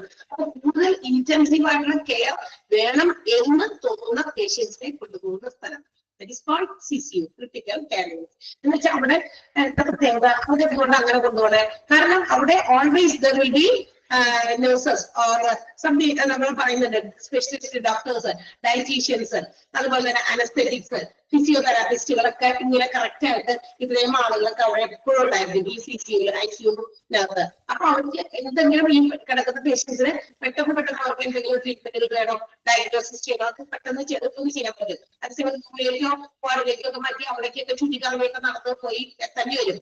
അപ്പൊ അങ്ങനെ കൂടുതൽ കെയർ വേണം എന്നുള്ള പേഷ്യൻസിനെ നമ്മൾ താൽക്കാലികമായിട്ട് ട്രാൻസ്ഫർ ചെയ്യുന്ന ഒരു സ്ഥലമാണ് CCU. Those who will be brought from the recovery room or the operation theatre emergency or casualty ന്ന് അല്ലെങ്കിൽ ഓപ്പറേഷൻ തിയേറ്ററിൽ നിന്ന് അല്ലെങ്കിൽ മറ്റൊരു റിക്കവറി റൂമിൽ നിന്നൊക്കെ പേഷ്യൻസിനെ കൊണ്ടുവന്ന് എന്ത് ചെയ്യുന്നു, ഈ CCUയില് മോർ കെയർ, ഇന്റൻസീവ് കെയർ കൊടുക്കാൻ വേണ്ടി കിടക്കുന്ന സ്ഥലം. ഇനി ഇവിടെ കൊണ്ടുവരുന്ന പേഷ്യൻസിന് some patients have to be isolated. ഇങ്ങനെ കൊണ്ടുവന്ന പേഷ്യൻസിനെ ചിലപ്പോൾ എന്ത് ചെയ്യേണ്ടി വരും, CCUയിലും കിടത്താൻ പറ്റില്ല, അവരെ ഐസൊലേറ്റ് ചെയ്യേണ്ടി വരും. ഇത് ഐസൊലേറ്റ് ചെയ്യാന്ന് പറഞ്ഞാൽ ഒറ്റപ്പെട്ട മുറിയിലാക്കുക. അപ്പൊ ആ ആൾക്ക് മാത്രം, അവർക്ക് മാത്രം കെയർ സ്പെഷ്യൽ കൊടുക്കാൻ വേണ്ടിയിട്ട് ആ രോഗിയെ ശരിക്കും കൂടുതൽ ഇന്റൻസീവ് ആയിട്ടുള്ള മെഡിക്കൽ അറ്റൻഷൻ പ്രൊവൈഡ് ചെയ്യാൻ വേണ്ടിയിട്ട് സം പേഷ്യൻസ് ഷുഡ് ബി എന്ത് ചെയ്യണം, ഐസൊലേറ്റ് ചെയ്യപ്പെടേണ്ടി വരും. ഓക്കെ, അപ്പൊ ഈ CCU ഐസൊലേഷൻ റൂമിലേക്ക് മാറ്റാൻ സാധ്യതയുണ്ട്. ഇനി ICUയില് എന്താ പ്രത്യേകത എന്നറിയോ? there will be no large number of beds. വളരെ കുറച്ച് ബെഡ് ഉണ്ടാവുള്ളൂ, few number of beds ഉണ്ടാവുള്ളൂ. മാത്രമല്ല they will be filled by specialist doctors, nurses as well as consultant anesthetics. anesthesia ഒക്കെ പെട്ടെന്ന് കൊടുത്ത് ഇനിയും എന്തെങ്കിലുമൊക്കെ അവരെ ബോധാവസ്ഥയിലൊക്കെ ആക്കേണ്ടി വരും. അപ്പൊ അതിന് വേണ്ടിയിട്ടുള്ള അനസ്തെറ്റിക്സ്, അതുപോലെ ഫിസിയോതെറാപ്പിസ്റ്റ്, ഡയറ്റീഷ്യൻസ്, അവരുടെ ഫുഡ് അവർക്ക് എന്ത് കൊടുക്കണം. നമ്മൾ ICUവിന്റെ വാതിക്കൊക്കെ ചിലപ്പോഴെങ്കിലൊക്കെ നമുക്കൊന്ന് നിൽക്കേണ്ടി വന്നിട്ടുണ്ടായിരിക്കും. നമ്മുടെ ഏതെങ്കിലും പ്രിയപ്പെട്ടവർക്ക് അകത്ത് ICUയിലിട്ടപ്പോ നമ്മളൊന്നും പ്രവേശിക്കാൻ പറ്റില്ല. അവിടെ പേഷ്യൻസിന്റെ അടുത്ത് അവിടുത്തെ ഡിയർ വൺസിനൊന്നും പ്രവേശിക്കാൻ പാടില്ല. അല്ലെ? അപ്പൊ അവര് അവിടെ പുറത്ത് വന്നിട്ട് ഇങ്ങനെ ഒരു ചെറിയ കൂടി പറയും നമ്മളോട്, ഇന്ന സാധനം ജ്യൂസ് അടിച്ചു കൊണ്ടുപോവാ, ഇത്തിരി പാല് കൊണ്ടുപോവാ, അല്ലെങ്കിൽ ഇത്തിരി ചായ കൊണ്ടുപോവാ എന്നൊക്കെ പറയും. അത് കൊണ്ടുവന്ന് നമ്മൾ മേടിച്ച് അവർക്ക് തന്നെ കൊടുക്കുന്നു. ആർക്ക്? സിസ്റ്ററിലേക്ക് ഹാൻഡ് ഓവർ ചെയ്യാം. അവരാണ് അവിടെ കിടക്കുന്ന പേഷ്യൻസിന് കൊടുക്കുന്നത്, അല്ലെ? അപ്പൊ അത് വളരെ കുറച്ച് ഫ്യൂ ബെഡ്സ് ഉണ്ടാവുള്ളൂ. അതിനകത്ത് ഈ പറയുന്ന ആൾക്കാരൊക്കെ ഉണ്ടായിരിക്കും. അവിടെയുള്ള ഡയറ്റീഷ്യൻ പറയുന്ന പ്രകാരമായിരിക്കും ഈ ഐസിയുവിൽ കിടക്കുന്ന പേഷ്യൻസ് നമ്മൾ ഫുഡ് കൊടുക്കേണ്ടത്. മോസ്റ്റ്ലി ഇവിടെ കിടക്കുന്നവർക്ക് നമ്മൾ ലിക്വിഡ് ഫുഡാണ് കൊടുക്കുക. റൈറ്റ്, ശരിയല്ലേ? മനസ്സിലായോ? ഐസിയുക്ക് ഇത്ര വിശദമായിട്ട് പറയേണ്ട ആവശ്യമൊന്നുമില്ല. ഇന്ന് നമുക്ക് ഈ പറയുന്ന എല്ലാ ഡിപ്പാർട്ട്മെന്റും വളരെ ഫെമിലിയർ ആണ്. ചില ഡിപ്പാർട്ട്മെന്റ് മാത്രമേ നമുക്ക് ഒട്ടും തന്നെ അറിയാവുന്നുണ്ടാവുള്ളൂ. കാരണം ഇന്ന് മോസ്റ്റ് ഓഫ് ദ ടൈം എനിക്ക് തോന്നുന്നു കൂടുതൽ സമയം നമ്മളിപ്പോ എന്താ പറയാ, ഒരു മാസത്തിൽ 1, 2, 3 പ്രാവശ്യമൊക്കെ എന്തെങ്കിലും കാര്യങ്ങൾക്ക് ആർക്കെങ്കിലും വേണ്ടി ഹോസ്പിറ്റൽസിൽ പോകേണ്ടി വരുന്നുണ്ട് നമ്മുടെ വീടുകളിൽ. കാരണം ഇതൊക്കെ നമ്മുടെ ലൈഫ് സ്റ്റൈലും നമ്മുടെ ഫുഡ് ഹാബിറ്റ്സും നമ്മളെ ഇന്ന് ഓരോ ദിനം പ്രതി നമ്മളെയും നമുക്ക് ചുറ്റുമുള്ളവരെയും രോഗികളാക്കിക്കൊണ്ടിരിക്കുകയാണ്. സോ അതുകൊണ്ട് തന്നെ ഹോസ്പിറ്റൽസ് പോലെയുള്ള ബിസിനസ് സംരംഭങ്ങൾ തീർച്ചയായിട്ടും വിൽ നോട്ട് ഗോ ഡൗൺ. ഓരോ ദിവസം ചെല്ലുതോറും ഇതിങ്ങനെ ഡെവലപ്ഡ് ആയിട്ടേ വരുന്നുള്ളൂ. അതിന്റെ ടെക്നോളജീസ് വർദ്ധിക്കും, അല്ലെ? ഓരോ രീതിയിലുള്ള ട്രീറ്റ്മെന്റിന്റെ രീതികൾ മാറും. അങ്ങനെയുള്ള മാറ്റങ്ങൾ തീർച്ചയായിട്ടും നടന്നുകൊണ്ടിരിക്കുന്ന ഒരു മേഖലയാണ് ഹോസ്പിറ്റൽസ്, ഹെൽത്ത് കെയർ സിസ്റ്റം. അതുകൊണ്ട് തന്നെയാണ് അങ്ങനെയുള്ള സ്ഥാപനങ്ങളിലൊക്കെ ജോലി കിട്ടാൻ വേണ്ടിയിട്ട് ഹോസ്പിറ്റൽ അഡ്മിനിസ്ട്രേറ്റർ എങ്കിലും ആകാൻ എന്നുള്ള രീതിയിൽ ഇന്ന് ഇത്രയും വൈഡ് സ്കോപ്പ് ആയിട്ടുള്ള ഈ ഒരു കോഴ്സ് പഠിക്കുന്നതും നിങ്ങൾ, അല്ലെ? അതിന് വേണ്ടി തന്നെയല്ലേ ഇത്രയും വലിയ. ഇനി ഒരിക്കലും ഈ പറയുന്ന ബിസിനസ് സംരംഭം മാത്രം അറിയിക്കൂല. ബിക്കോസ് ഇവിടെ മനുഷ്യന്മാരെ ജീവിച്ചിരിക്കുന്നിടത്തോളം കാലം ഏറ്റവും കൂടുതൽ മനുഷ്യനെ ആശ്രയിക്കേണ്ടി വരുന്ന ഒരു കാര്യമാണ് ഹോസ്പിറ്റൽസ്. കാരണം നമ്മളിന്ന് വ്യക്തിവെക്കുന്ന രീതികൾ തന്നെയാണ്. ഇനി ആർക്കെങ്കിലും മനസ്സിലാവുന്നുണ്ടോ ക്രിട്ടിക്കൽ കെയർ യൂണിറ്റ്? ഇല്ലല്ലോ? ആ 3 പേരെ നട്ടലാൻ ചെയ്യാമോ? Critical care unit, critical care unit. Then ഇവിടെ ഉണ്ട് intensive treatment unit, intensive care unit. അതൊക്കെ ഒന്ന് അണ്ടർലൈൻ ചെയ്യാം കേട്ടോ. ആ 3 പേര് ഒരുമിച്ച് ചേർക്കണ്ട്. ഒന്ന് അണ്ടർലൈൻ ചെയ്തേ. ഏകദേശം അത് ഫുള്ള് അണ്ടർലൈൻ ചെയ്യാറില്ല, അവിടെ തുടങ്ങിയിട്ടാ. ഞാനിപ്പോ ആ സെലക്ട് ചെയ്യുന്ന ഭാഗം കണ്ടോ? നിങ്ങൾ നോട്ട് ഇവിടെ പ്രസന്റ് ചെയ്തിരിക്കുന്ന അതിന്റെ ആ ഡയറ്റീഷ്യൻസ് വരെ ഫസ്റ്റ് സെന്റൻസ് ഒഴിച്ച് ബാക്കി ഉള്ള ഭാഗം മുഴുവൻ. ഇതിനകത്ത് നിന്നൊക്കെ നമുക്ക് അധികം കളയാനില്ല. ബിക്കോസ് ഇത് നമ്മൾ ഓരോ ഡിപ്പാർട്ട്മെന്റിനെ കുറിച്ച് പറയാണല്ലോ. ഓരോ ഇൻഡിവിജ്വൽ ഡിപ്പാർട്ട്മെന്റിനെ കുറിച്ച് പറയുന്നത് കൊണ്ട് അതിൽ നമുക്ക് കൂടുതൽ മാറ്റി നിർത്താൻ പറ്റില്ല. എല്ലാം നമുക്ക് അത്യാവശ്യമുള്ളത്. അതുകൊണ്ടാണ് പറയണേ. പഠിക്കണോട്ടെ, വായിച്ചു നന്നായി എല്ലാവരും. സിമ്പിൾ സെന്റൻസിലായി കേൾക്കുന്നത്, അല്ലെ? ഫോളോ ചെയ്യാൻ പറ്റുന്നില്ലേ? ആർക്കെങ്കിലും മനസ്സിലാവാത്തതുണ്ടോ? എനിബഡി? ഞാൻ സംസാരിക്കുന്നത് സ്പീഡ് കൂടുന്ന ഒരാളാണെന്ന് ഞാൻ എന്റെ ക്ലാസ്സിന്റെ ആദ്യമേ തന്നെ പറഞ്ഞിരുന്നു. എന്റെ സംസാരം ഇത്തിരി സ്പീഡാണ്, പക്ഷെ കാര്യം മനസ്സിലാകുന്നുണ്ടോ എന്ന് എനിക്കറിയണം നിങ്ങളിൽ നിന്ന്. ചില ആളുകളുടെ പ്രത്യേകതയാണല്ലോ, നമുക്ക് പറയാൻ പറ്റില്ല, അല്ലെ? നിങ്ങൾ സംസാരിച്ച് നമ്മളോട് സംസാരിക്കുന്നില്ല. ചിലരുടെ സംസാരം നമുക്ക് മനസ്സിലാവില്ല. നേരത്തെ ഒരു ക്ലാസ് ഞാൻ ആ കുട്ടി പറഞ്ഞപ്പോൾ എനിക്ക് ക്ലിയർ ആയില്ല. കാരണം അത് അവരുടെ സ്ലാങ്. ആ സ്ലാങ് ചിലപ്പോൾ നമുക്ക് പഠിച്ചെടുക്കാൻ ഇച്ചിരി സമയം പിടിക്കും. അതുപോലെ നിങ്ങൾക്ക് എന്റെ ഇതൊരു സംഭവം കിട്ടും. ആ ഒരു ട്രാക്കിലേക്ക് നിങ്ങൾ എത്തും. ബിക്കോസ് കുറച്ച് ദിവസം കഴിയുമ്പോൾ 2, 3 ക്ലാസ് ഒക്കെ കഴിയുമ്പോൾ നിങ്ങൾക്ക് അത് ക്ലിയർ ആകും. പിന്നെ തന്നെ ഈ ആഴ്ചയിൽ എല്ലാ ദിവസവും ഓരോ ദിവസം വരുന്നുള്ളൂ. അപ്പൊ അതുകൊണ്ടാണ് നിങ്ങൾക്ക് ആ ഒരു ട്രാക്കിലേക്ക് വരാനുള്ളൊരു താമസം, ഒരു ലേറ്റ് ആകുന്നത്. അതുകൊണ്ടാണ്. അതല്ലെങ്കിൽ ഇപ്പൊ 1, 2 ക്ലാസ് കാര്യം പിടിക്കല്ലേ ടീച്ചറുടെ ഒരു എന്താ പറയാ, അങ്ങനെയാണെന്ന്. ഓക്കെ, സോ നമുക്ക് ഒപ്പം നിങ്ങൾ എത്ര മനസ്സിലാവാത്തുണ്ടെങ്കിൽ എന്നോട് ചോദിക്കണോട്ടാ. മനസ്സിലാകാത്തുണ്ടെങ്കിൽ ചോദിക്കണം. സ്പീഡ് എന്ന് പറഞ്ഞാൽ കുഴപ്പമില്ല, പക്ഷെ എന്നാലും ഞാൻ ഇടയ്ക്ക് അതൊന്ന് കൺട്രോൾ ചെയ്യാൻ ശ്രമിക്കുന്നുണ്ട്. യെസ്, സോ അടുത്ത ഡിപ്പാർട്ട്മെന്റ് പരിചയപ്പെട്ടാലോ? പറയ് പോയി എല്ലാവരും. ഓപ്പൺ ആൻഡ് പോയിട്ടാണോ? ഇല്ല. Yes. So the next department is dermatology. എന്താണ് ഡെർമറ്റോളജി എന്ന് പറയുന്ന ഡിപ്പാർട്ട്മെന്റ് ആണ്. പണ്ട് മുതലുള്ള ഡിപ്പാർട്ട്മെന്റ് ആണ്. പക്ഷെ ഈ ഡെർമറ്റോളജി എന്ന് പറഞ്ഞ ഡിപ്പാർട്ട്മെന്റ് നമുക്ക് പരിചയം എന്ന് പറഞ്ഞു കഴിഞ്ഞാൽ പണ്ടൊക്കെ എന്തെങ്കിലും തരത്തില് ഈ സ്കിന്നിനൊക്കെ എവിടെയെങ്കിലൊക്കെ എന്തെങ്കിലും പാട് വരിക, അല്ലെങ്കിൽ എന്തെങ്കിലും തരത്തിലുള്ള എന്താ പറയാ സ്കിൻ പ്രോബ്ലംസ് ഉണ്ടാകുക, ചൊറിച്ചില്, മാന്തല്, പാട്, ഇങ്ങനെയൊക്കെ വരുമ്പോഴൊക്കെയാണ് നമ്മൾ ഡെർമറ്റോളജി എന്ന് പറഞ്ഞ ഡിപ്പാർട്ട്മെന്റിൽ പണ്ടൊക്കെ മനുഷ്യന്മാർ പോയിക്കൊണ്ടിരുന്നത്. പക്ഷേ nowadays dermatology department provides A wide range of treatment. ഇന്നത്തെ കാലത്ത് ഈ ഡെർമറ്റോളജി ഡിപ്പാർട്ട്മെന്റ് എന്താണെന്ന് പറയുക, ഒരു വലിയ റേഞ്ച് ഓഫ് ട്രീറ്റ്മെന്റുകളാണ് ഈ ഒരു ഡിപ്പാർട്ട്മെന്റ് പ്രൊവൈഡ് ചെയ്യുന്നത്. ദാറ്റ് മീൻസ് ഇന്ന് ഇത് സ്കിന്നിന് മാത്രമല്ല, സ്കിൻ, ഹെയർ, നെയിൽസ്, അതായത് നമ്മളുടെ ത്വക്ക്, അതുപോലെ തന്നെ നമ്മുടെ മുടി സംബന്ധമായിട്ടുള്ള പ്രശ്നങ്ങൾ, പിന്നെ നമ്മളുടെ നെയിൽസ്, നഖം. ചിലർക്കൊക്കെ നഖത്തിനൊക്കെ കളർ ചേഞ്ചസ് വരിക, നഖം പെട്ടെന്ന് കേടാകുക, അല്ലെ? കുഴിനഖം കുത്തുകയാണെങ്കിലേ കാലിലൊക്കെ ചില കുട്ടികളുടെ കയ്യിലെ നഖങ്ങളിലും ചില കേടുകളൊക്കെ അങ്ങനെ വരാറുണ്ട്. അപ്പൊ അങ്ങനെയുള്ള പ്രോബ്ലംസ് ഇടയ്ക്കിടയ്ക്ക് വരുന്ന ആളുകൾക്കൊക്കെ വേണ്ടി നോക്കിയിട്ട് ഡിപ്പാർട്ട്മെന്റിൽ പോയാൽ മതി. ഇനിയും അറിഞ്ഞിരിക്കുക. അപ്പൊ സ്കിൻ, ഹെയർ, നെയിൽസ് വേണ്ടിയിട്ടുള്ള ട്രീറ്റ്മെന്റുകളും ഡയഗ്നോസിസുകളും നടത്തുന്ന ഒരു സയൻസ് ഓഫ് ഡിപ്പാർട്ട്മെന്റ് ആണ് ഡെർമറ്റോളജി എന്ന് പറയുന്നത്. മാത്രമല്ല, it offers some specialised treatment. ചില സ്പെഷ്യലൈസ്ഡ് ട്രീറ്റ്മെന്റുകളും ഈ പറയുന്ന ഡിപ്പാർട്ട്മെന്റ് കൊടുക്കുന്നുണ്ട്, including skin, hair, nails. It also provide venereal diseases and also cosmetic dermatology services. Venereal diseases എന്ന് പറഞ്ഞാൽ അതായത് ഈ പറയുന്ന പോലെ സെക്ഷൽ ആയിട്ടുള്ള ഇതിനകത്ത് ഉണ്ടാകുന്ന ചില ഡിസീസസ് ആണ്. അതായത് ചില ആളുകൾക്ക് എന്തെങ്കിലും തരത്തിലുള്ള ചില ഭാഗങ്ങളിൽ ഉണ്ടാകുന്ന ചൊറിച്ചിൽ മാതിലൊക്കെ അങ്ങനെയൊക്കെ വരുമ്പോൾ, അങ്ങനെ ആ ലൈംഗികപരമായിട്ടുള്ള കാര്യങ്ങളിൽ ഇടപെടുമ്പോൾ ഉണ്ടാകുന്ന ചില രോഗങ്ങൾ, അതാണ് വെനേറിയൽ ഡിസീസസ് എന്ന് പറഞ്ഞിരിക്കുന്നത്. അത് പിന്നെ മാത്രമല്ല കോസ്മെറ്റിക് ആയിട്ടുള്ള ഡെർമറ്റോളജി സർവീസസും ഡെർമറ്റോളജി ഡിപ്പാർട്ട്മെന്റ് പ്രൊവൈഡ് ചെയ്യുന്നുണ്ട്. എന്ന് വെച്ചാൽ മുഖത്തുണ്ടാകുന്ന പാടുകള്, പിഗ്മെന്റേഷൻ, കരിമംഗലം, അതുപോലെ തന്നെ ആക്നെ, അതായത് നമ്മുടെ മുഖക്കുരു, അതുപോലെ വാട്സ്, അരിമ്പാറ, പിന്നെ എന്താണ് പറയാ, ചില ആളുകൾക്കൊക്കെ ഇങ്ങനെ ഇവിടെ സ്കിന്നിൽ മുഖത്തൊക്കെ ഈ പെൺകുട്ടികൾക്കൊക്കെ അൺവാണ്ടഡ് ഹെയർസ് ഒക്കെ, ആവശ്യമില്ലാത്ത കുറെ വളർച്ച ഒക്കെ വരൂലേ.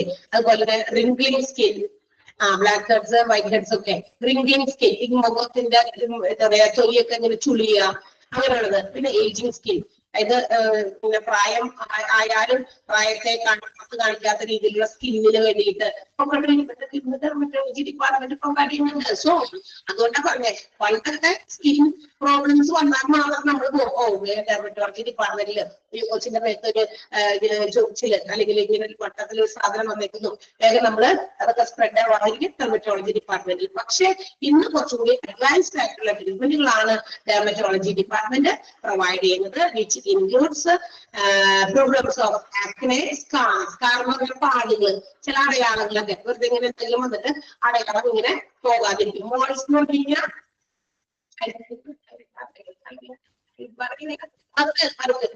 അരിപ്പാറ മോൾസ് ആണ്, WARTS. പിന്നെ വിച്ചിലുകളാണ് പാണ്ട് രോഗമൊക്കെ ഇല്ലേ, ഇവിടുത്തെ പാടൊക്കെ വരുന്ന അസുഖങ്ങളൊക്കെ ഇപ്പൊ വരുന്നുണ്ടല്ലോ. Pigmentation, കരിമംഗലം, hair loss, hair fall, അതുപോലെ തന്നെ unwanted hair, what's, Ringling and ageing skin. ഇതിൽ ഏതെങ്കിലും മലയാളം അറിയാൻ പാടാത്ത വാക്കുണ്ടോ നോക്കിയേ. അപ്പൊ ഇതിനൊക്കെ നമുക്ക് ട്രീറ്റ്മെന്റ് ഡെർമറ്റോളജി ഡിപ്പാർട്ട്മെന്റിലുണ്ട്. ഏതെങ്കിലും വാക്കിന്റെ അർത്ഥം മനസ്സിലാകുന്നുണ്ടോ? ആക്നെ, മുഖക്കുരു, സ്കാർസ്, അടയാളം, പാട്, കഷ്ടപ്പാടല്ല കേട്ടോ, മുഖത്തൊക്കെ ഉണ്ടാകുന്ന പാട്. പിഗ്മെന്റേഷൻ, ആക്നെ, മുഖക്കുരു,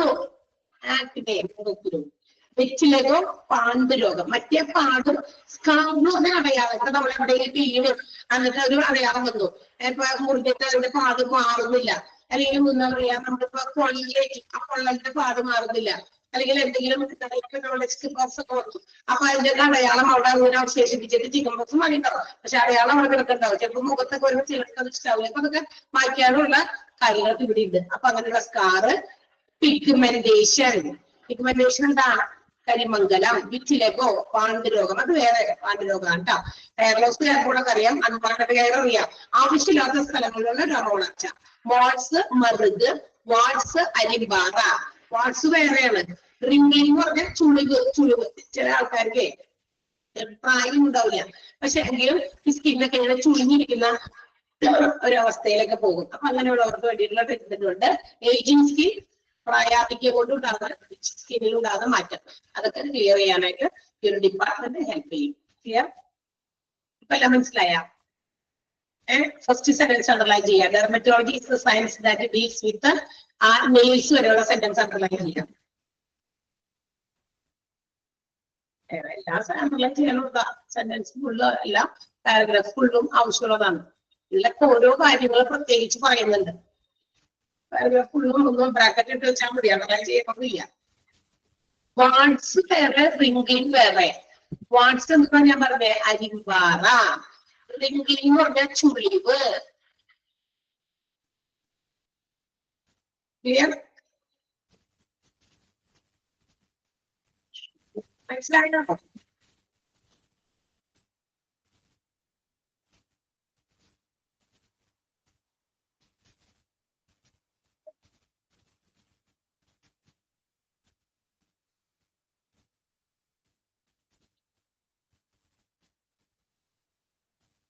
ഓക്കെ, യെസ്. അടുത്ത ഡിപ്പാർട്ട്മെന്റിന്റെ ഒന്ന് തുടങ്ങി വെക്കാം. അതിന്റെ ഒരു പാരഗ്രാഫ് ഒന്ന് ജസ്റ്റ് ഒന്ന് പറയാം. മനസ്സിലായോ? അടുത്ത ദിവസം ഞാൻ ഒന്നുകൂടി കണ്ടിന്യൂ ചെയ്തോളാം. ബിക്കോസ് സമയം 3 മിനിറ്റ് ഉണ്ട്. അത് വേസ്റ്റ് ചെയ്യാൻ ഞാൻ ഉദ്ദേശിക്കുന്നില്ല. Because for me time is very precious.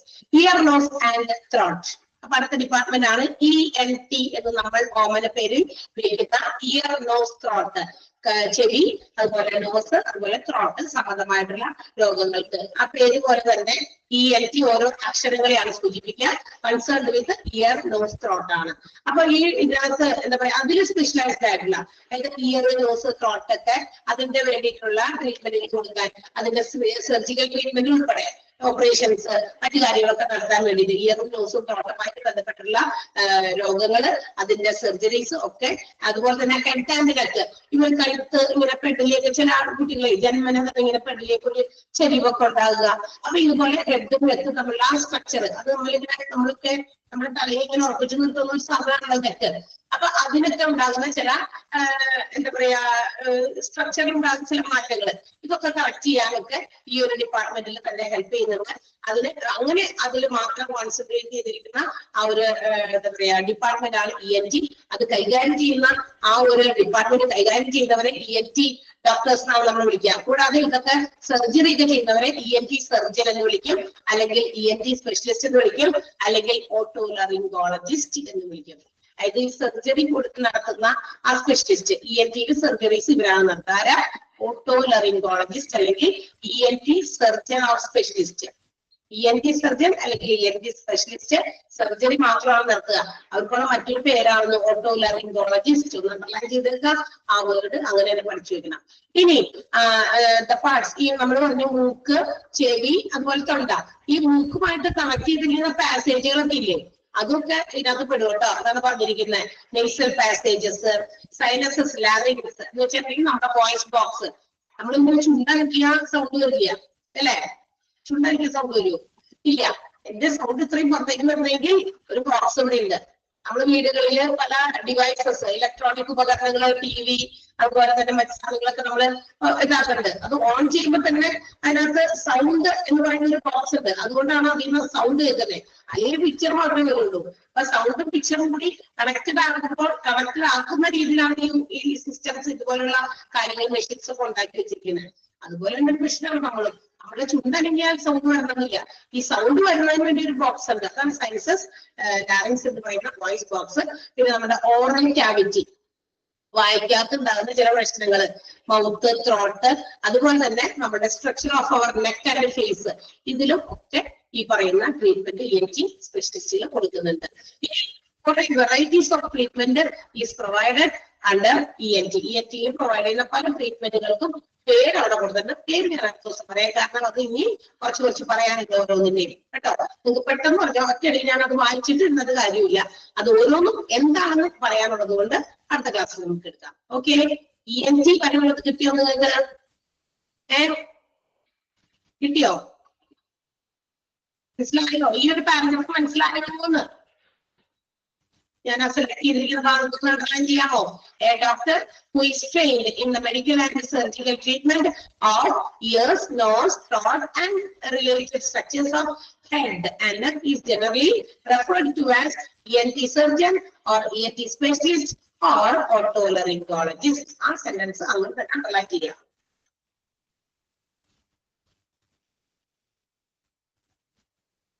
പിന്നെ ഈ ഒരു ഡിപ്പാർട്ട്മെന്റിൽ കവർ ചെയ്യുന്ന ചില പാർട്സ് ഓഫ് അവർ ബോഡി, നമ്മുടെ ശരീരത്തിലെ ചില ഭാഗങ്ങൾ കൂടി ഈ ഒരു ഡിപ്പാർട്ട്മെന്റ് കവർ ചെയ്യുന്നുണ്ട്. അത് ഏതാണെന്ന് പറഞ്ഞിട്ടുണ്ട്. ഇയർ, നോസ്, നെയ്സൽ പാസേജ്, മൂക്ക്.